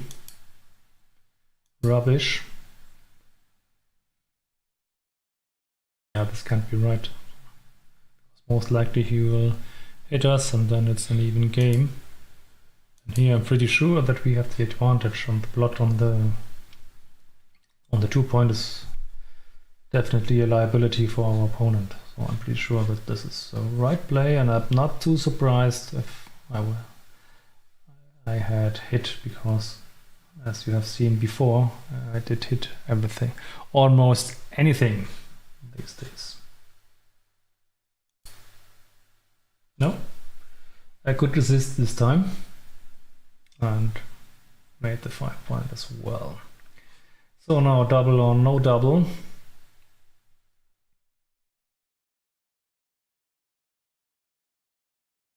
So at 4-3, to be honest, I'm not too eager to double super aggressively, because even if I miss my market by a little bit, I will get to 5-3, which means I get to 4 away, which is always super nice. So, and if I double super aggressively and it goes right, or it goes well, it goes right, is this English? No. If it goes well, then I get to 6-3, which means I'm 3 away, which is not so super nice. So it's not the time to be super aggressive. That's what I wanted to say. So is doubling here super aggressive? I think we have the 5 point compared to the opponent's 2 point, but we are behind in the race, and 3 men back versus 2 men back, blah blah blah. We have a better position, but I think it's too early to double. That's why I go for no double. Which I get a big reward because in the 92 match I doubled this, which cost here 221 millipoints.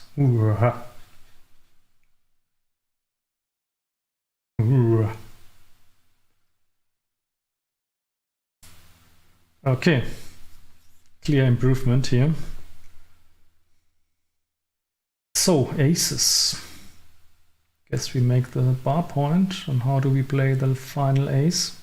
There is now only 6-5. Oh, I don't see any better. Oh.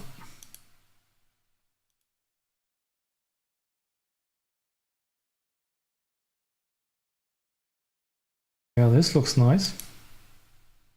But 4 prime is 4 prime, oh.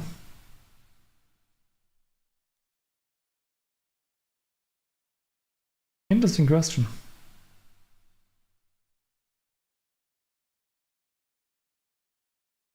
We are not so blitzish here. Huh?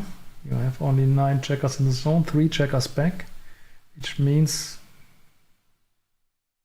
the prime is worth something opposed to the attacking structure here. So I go with the prime. Let's see. Well done. Now, then, and confirmed by XG. 5-1.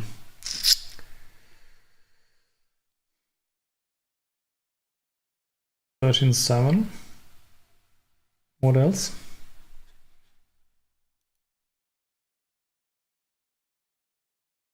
3 5s and 2s. Why should I do that? Slotting. No reason. Yeah, just play this. No. Just play this.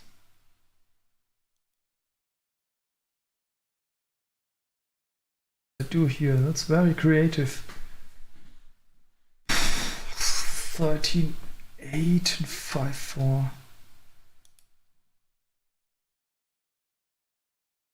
Yeah, even if it goes right, I only have 4s, and 4s I also would love to play 24 to 20. Not so urgently, but still. Okay. So 5-3. I guess we have to enter on the 20 and play 8 to 5. No point in any other play. Why? This is good. Makes no sense. I found another play again. Yeah, of course I did hit. But it only costs 27 millipoints, okay. Nothing to make fun of.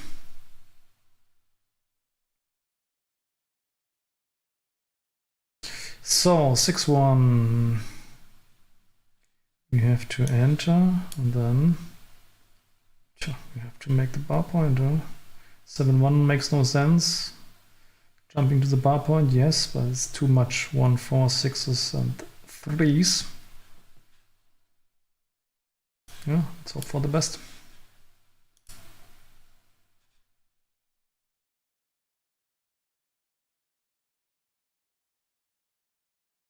Oh, you have to come out.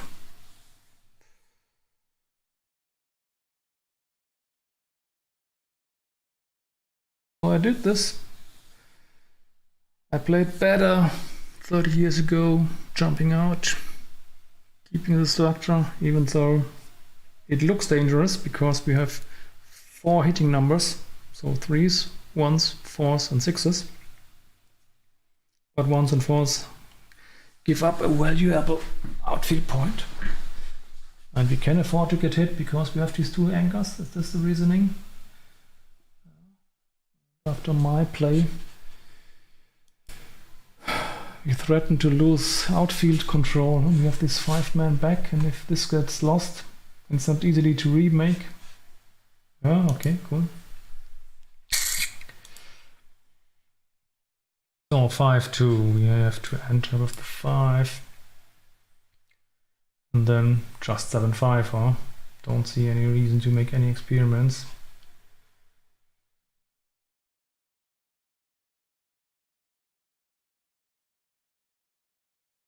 The alternative is 8-6.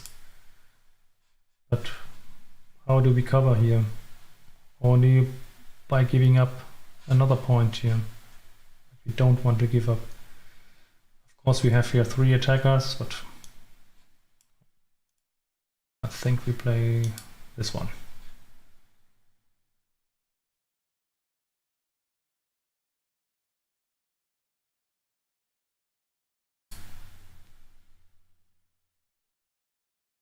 Eight six. XG says it's worth it. So he punishes me with 18 millipoints.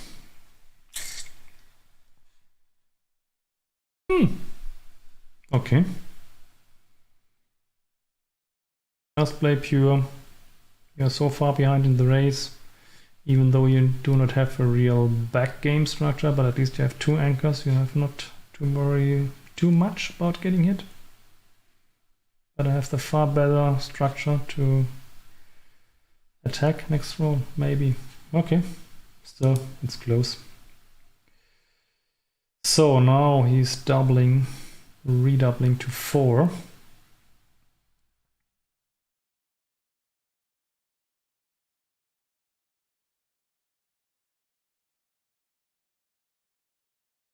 So this is more or less a dead cube for us.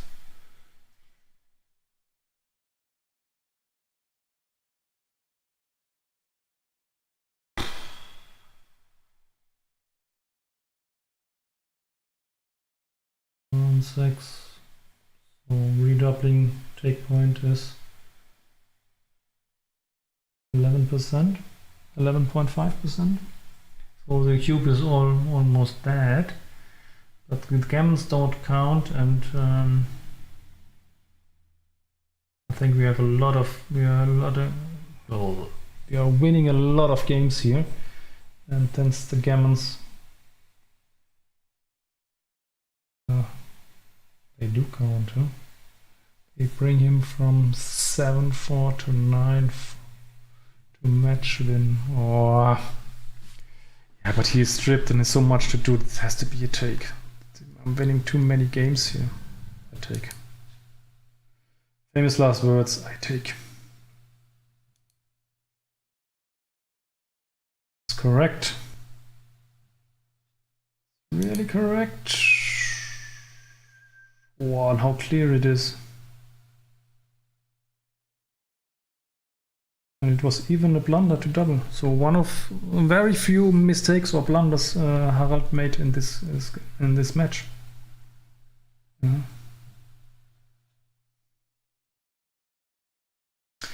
Okay, 5-3. I guess we play forward. 22 and hitting. Sure we do.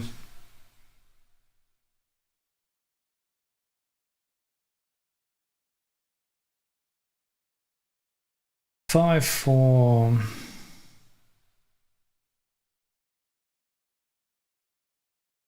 Not so nice. I would have preferred a 6 or a 2 to advance and a 6 to escape.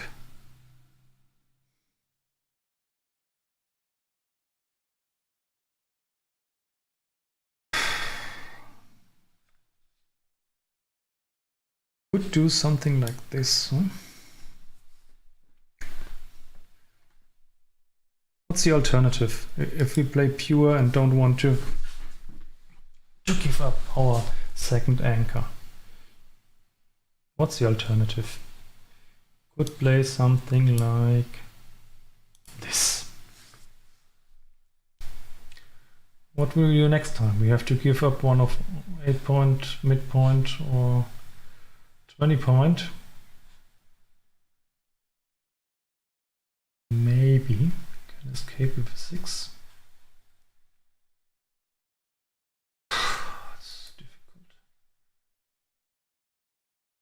jump in the outfield with such a huge racing disadvantage. And does it make my life so much easier? I'm still stripped everywhere.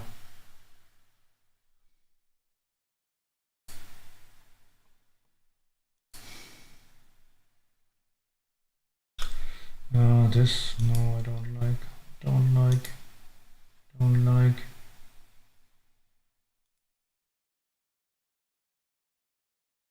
So it comes down to select between this and this.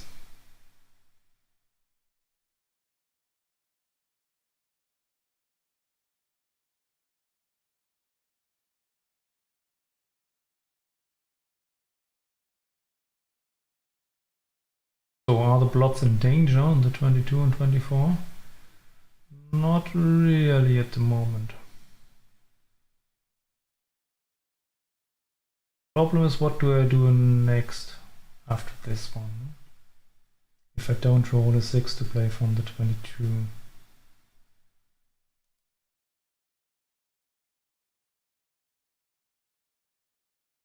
How bad is it to give up the anchor here? He cannot attack us, so it's not so bad. I played this one. To keep the man together is my idea. And maybe I can give up, play from the 13 point next time. Yeah, to keep the 15 point. And the idea is that I have enough time to play it, to get a 2 maybe, to make the 22 point again, or to run out of a 6. Yeah. And it's easier for the man on the 22 with the man, the anchor or outpost on the 15 point. Let's check. Well done. And I played it. Oh, it's so close. 8 millipoints difference according to XG++. Weird, huh? Yeah, looking so different, these moves. And equity-wise, it's really, yeah, more or less a coin flip. Okay, we have to enter with both. And 5-1. Looks like we are catching up in the race and hit on the 24 and jump to the 15. Sure we do.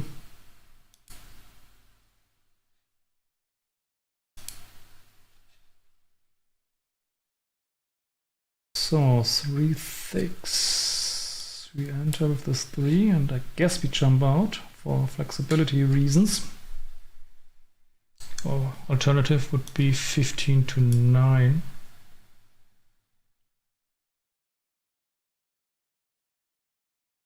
Yeah, why give him the good 6s here to hit? And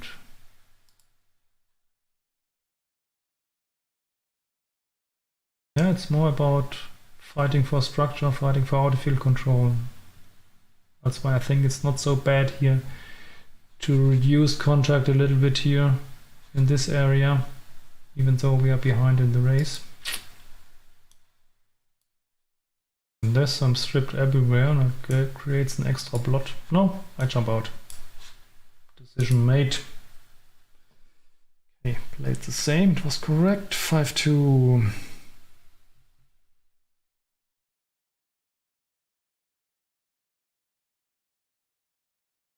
So what looks best? No, no, no. So we have to give something.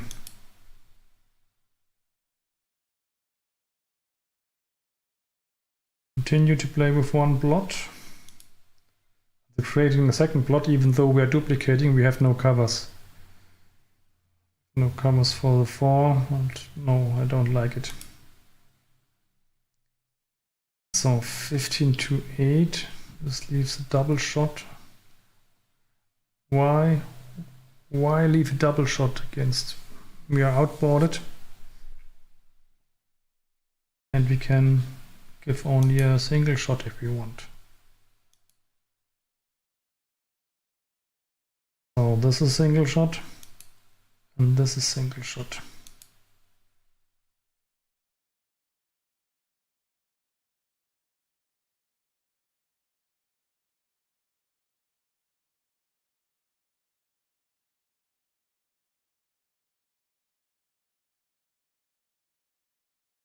I think we get more returns when we play from here, huh?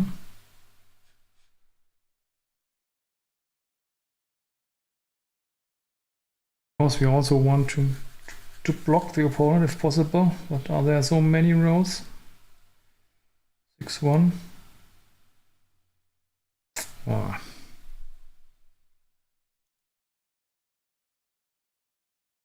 I go with this one. Correct. The plate's the same. Dance, dance, dance. 3-4. Okay. 3 in and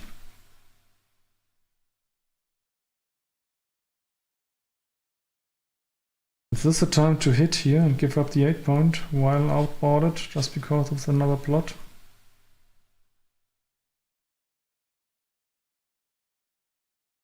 Or do we just jump out?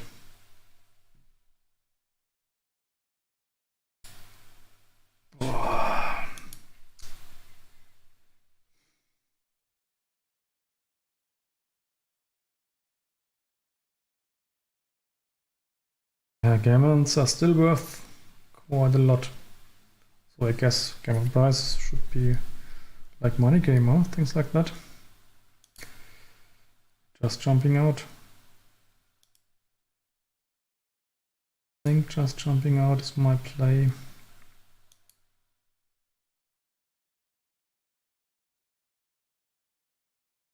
A good move compared to the old days where I really did hit, wow, which is quite a big blunder.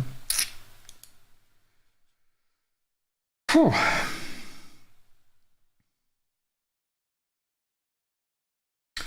So 6-3 from the bar, entering with the 3, and then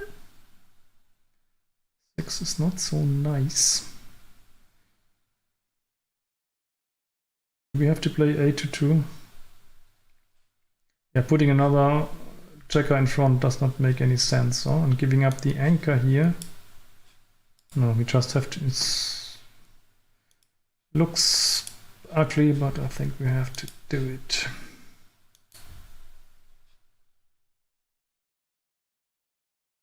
No, did the same blunder as in the old days. 81 millipoints.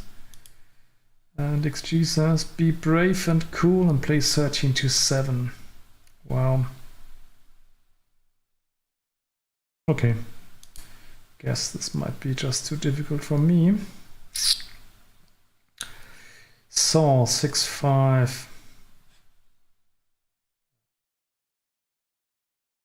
think we have to hit and hope for the best. Huh? Or prepare. Yeah.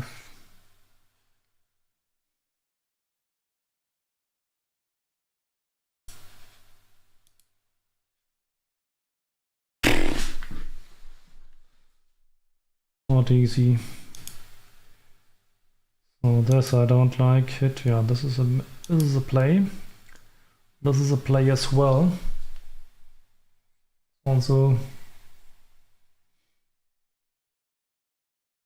yeah, we try to build a board and get this one shot on the 9 point. This is.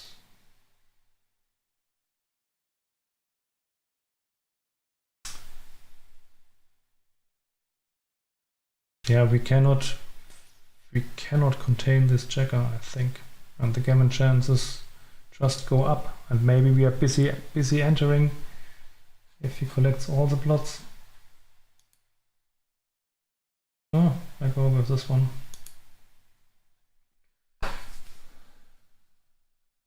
Okay.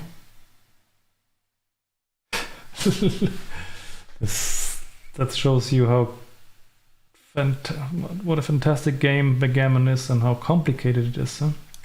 That this move, you know, hitting and no hitting, that is absolutely the same with 1 millipoint difference maybe.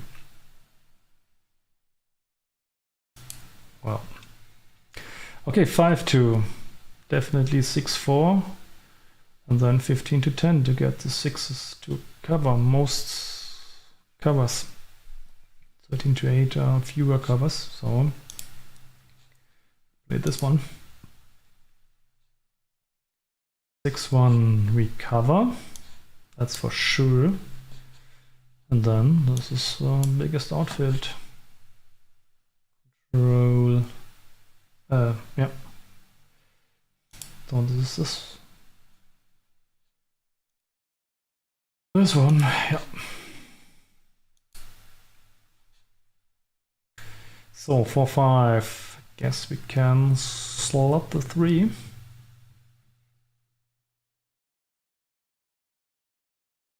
We will not get a shot next time. That's why I would slot.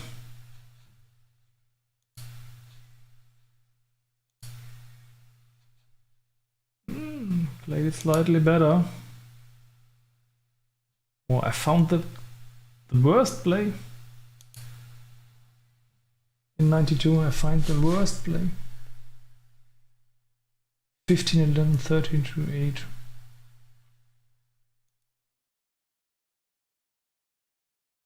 Okay, anyway, this looks quite clear to me now. So 4-1. I don't get a shot next time, so I will slot again. This time the error was bigger. I still made the worst play in 92, even though it costs only 41 millipoints. It's so obvious to slot, huh? What was I thinking? So 3-2. I will still slot. Play 12 to 10.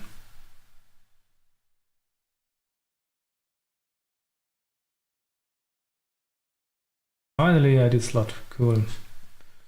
Then we make the point and play 9 to 8. 10 to 9.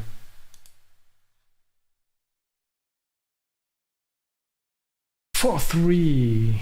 Just keep everything intact and play 9 to 2. 6-5.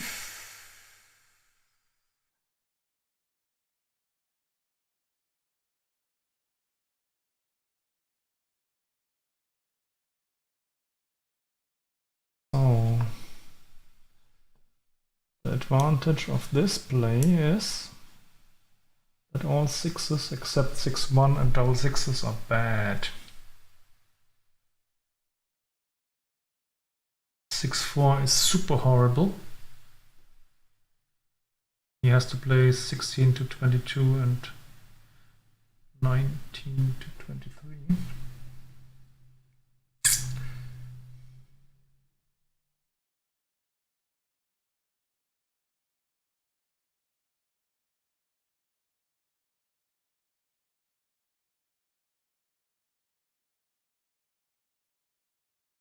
Oh. 6-1 and 6-2 are strong and double 6s. So these are 5, so 6 bad 6s.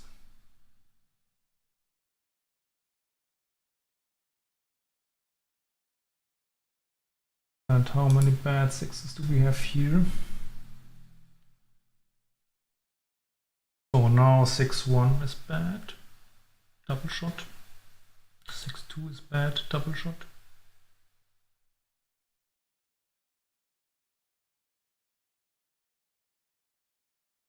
Three, can't play. 6-4, still ugly, double shot. 5, double shot. I think we played this one, huh? Looks better.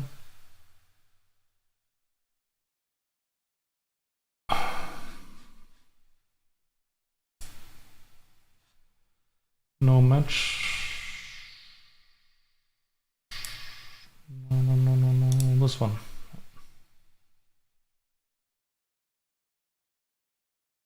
So I played better. I choose this one. And then the old, oh, I run out here. This only costs 33 millipoints. Okay. Most likely because it saves some gammons. Huh?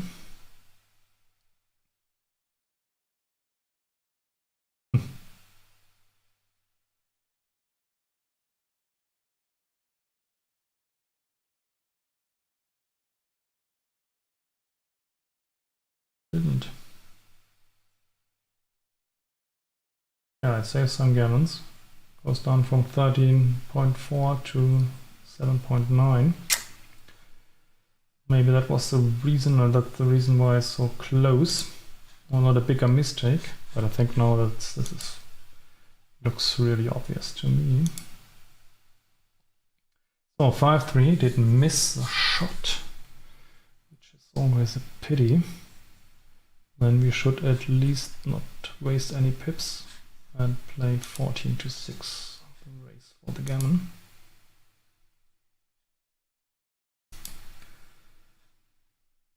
Even though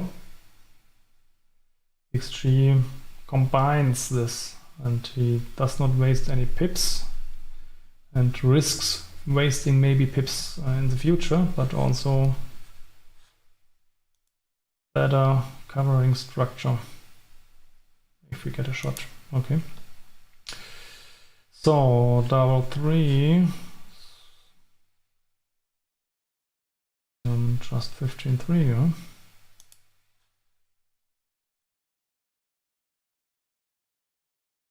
Or 1. So do we run? Do we run, or do we just play 6-1?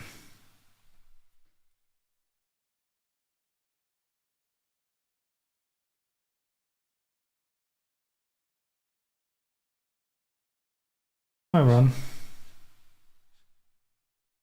but I hate this stuff.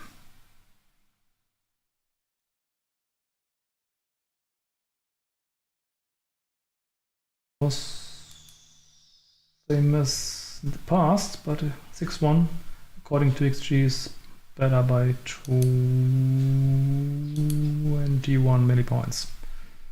Okay. So 3-2 we have to enter, and then we play of course 17-15. 6-3, ha, we hit. So if he enters with 1-2, 1-3, he has to expose another blot. I think we can, or we should. And then we here, and if he rolls a 1-6, we have 12 shots compared to 8 and 9, which is 11. Huh?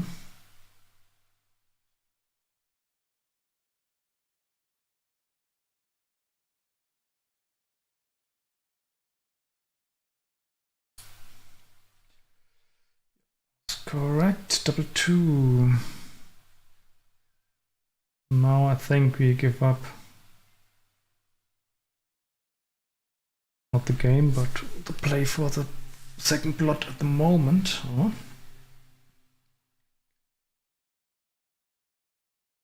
Because I don't want to play 9-5 and get no coverage at all if he plays a 1-6. So I think I play this. And 9-7 is not necessary, so I play this. No match.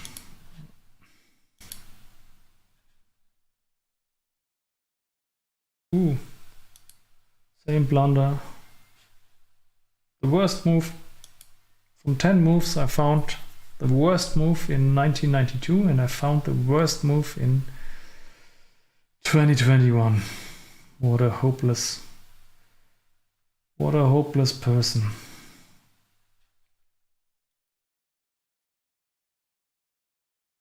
Okay, even slotting, that's too complicated. Slotting is right here. Because of the breaking numbers. Aces, ace-2, ace-3. Is this the reason? So slotting is very strong here. Okay. Technical stuff. I don't like it. So double 5.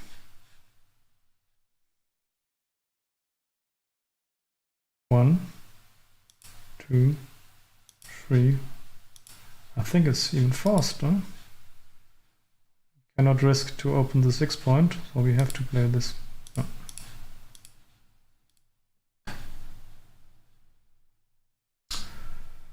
Oh, this is sometimes a little bit annoying. I think this was the move. So, do I double? Of course, I'm not. Ah, I got hit and he rolled aces. So, we get a shot at another checker. So we have 3s to hit. We have all aces, 2s to hit. But still, take point of 11%. I don't think that this is a double here.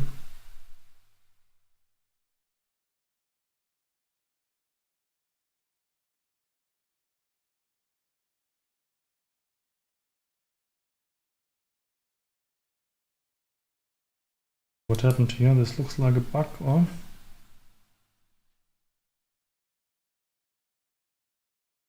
Uh-oh. I think we stumbled on a bug on Backgammon Studio, unfortunately. I hope it will not mess up the complete statistic. Because minus 98. Best choice, no double. That's what I did. Right?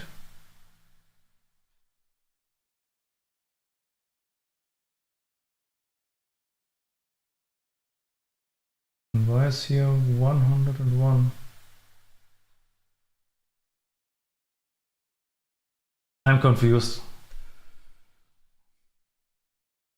At least, I think I did not make a mistake here. No redouble was best choice. Okay. And in the game, I redoubled. I hope you get a proper result at the end anyway, because it looked a little bit messed up here.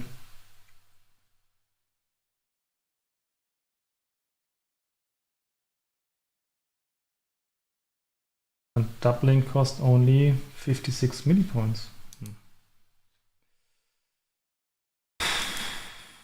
So 4-3. We were lucky and we did hit. And we jump out. Uh-oh, it remained here. Unfortunately, we have to calculate the PR manually. That's a pity. Sorry, guys.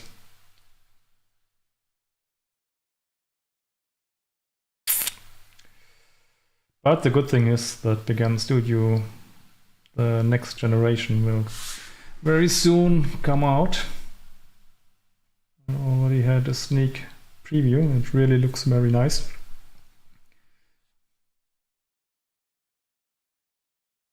So what do we do here? I think we hit and continue. And here we enter with this 3 and we hit 6-4.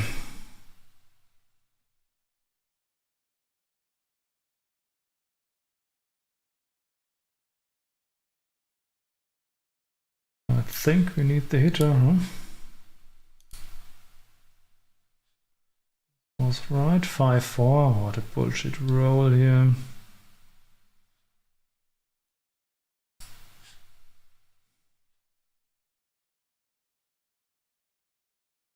This makes sense. So we have 5s for the prime and 6s and 3s. Yeah, maybe this is slightly better.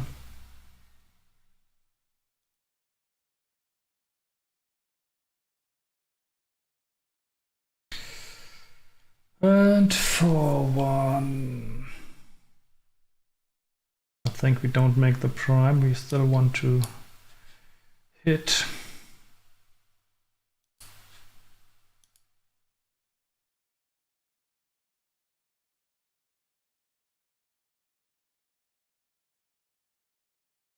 So I'm pretty sure the end result will look pretty strange. So 6-1. We hit with the 6. Guess we want to maximize others.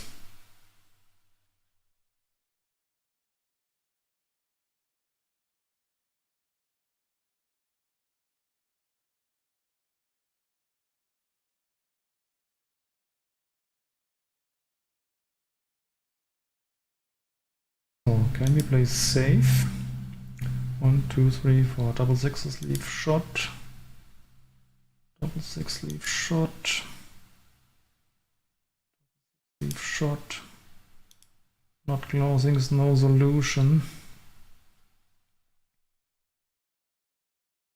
And I play this one. So 6, 2, 16, 10, 7 to 5.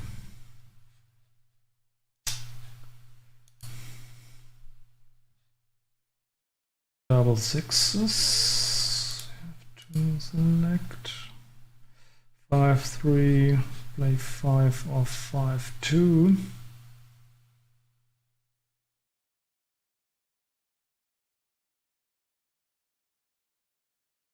And 4, 2, we play 4 or 4, 2. So I think we're coming to an end, but unfortunately, with no clear result.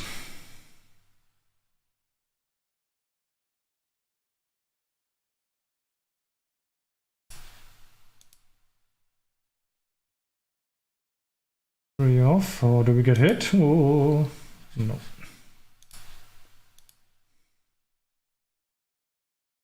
Game at the end, okay, and now. Okay, I think I did not play a PR of 439, even on my very bad days. I'm pretty sure that I would never play a 439. Yeah, I guess we will soon continue this. We have 4 more matches, and next time I will, or now I write it in the description, I try to make an estimate. It's not so, should not be so difficult. If I scroll back in the video, I see how much equity I lost. I think after this hiccup, I did not lose any more equity, so it should be quite easy to calculate if I review the video, and I will put it in the video description. So I hope you enjoyed the show today. I think this, even though you see there are some bugs, but Terry told me that he will not do much in the old version because he is in very short amount of time. I guess he will release the completely new version, which looks really cool, and I guess he will not put much effort in the old version. Yeah, so it's supposed to be that here we see a clear result, and I think it was almost half, so maybe the true PR could be 4.4, would be a good estimate. Sounds reasonable to me. But anyway, I will find out, or maybe Terje will help me to get the official result here. And yeah, let's call it a day. As I told you, we have 4 more matches. I guess we will, once in a while, we will go through one of them. So yeah, hope you enjoyed it, and I hope you maybe got an idea what you can do on Heroes or Backgammon Studio. So just go to Backgammon Studio and go on the menu and go switch database and switch to private, and then go on the menu again to matches, and then from there you can upload your XG files, and then you can quiz yourself and go through your own matches and see if you have improved, hopefully. And don't play a PR of 439.71. I think this may be an all-time record. Yeah, so thanks again, guys. Thanks, Patrick, for joining. Thanks, Marcel. Thanks, Eric. I have to thank you that you watch, and if you have not subscribed yet, please subscribe and spread the word. And yes, then let's come to an end. And as always, I love you all. Bye bye.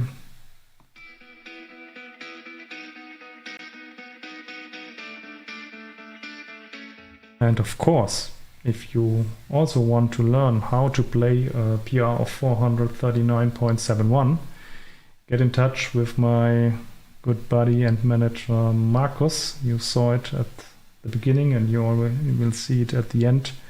His email address if you are interested in personal coaching lessons online or live if you are living close by. So I give lessons in German and in English, and then you can learn how to play a PR of 431. Not everybody can do that.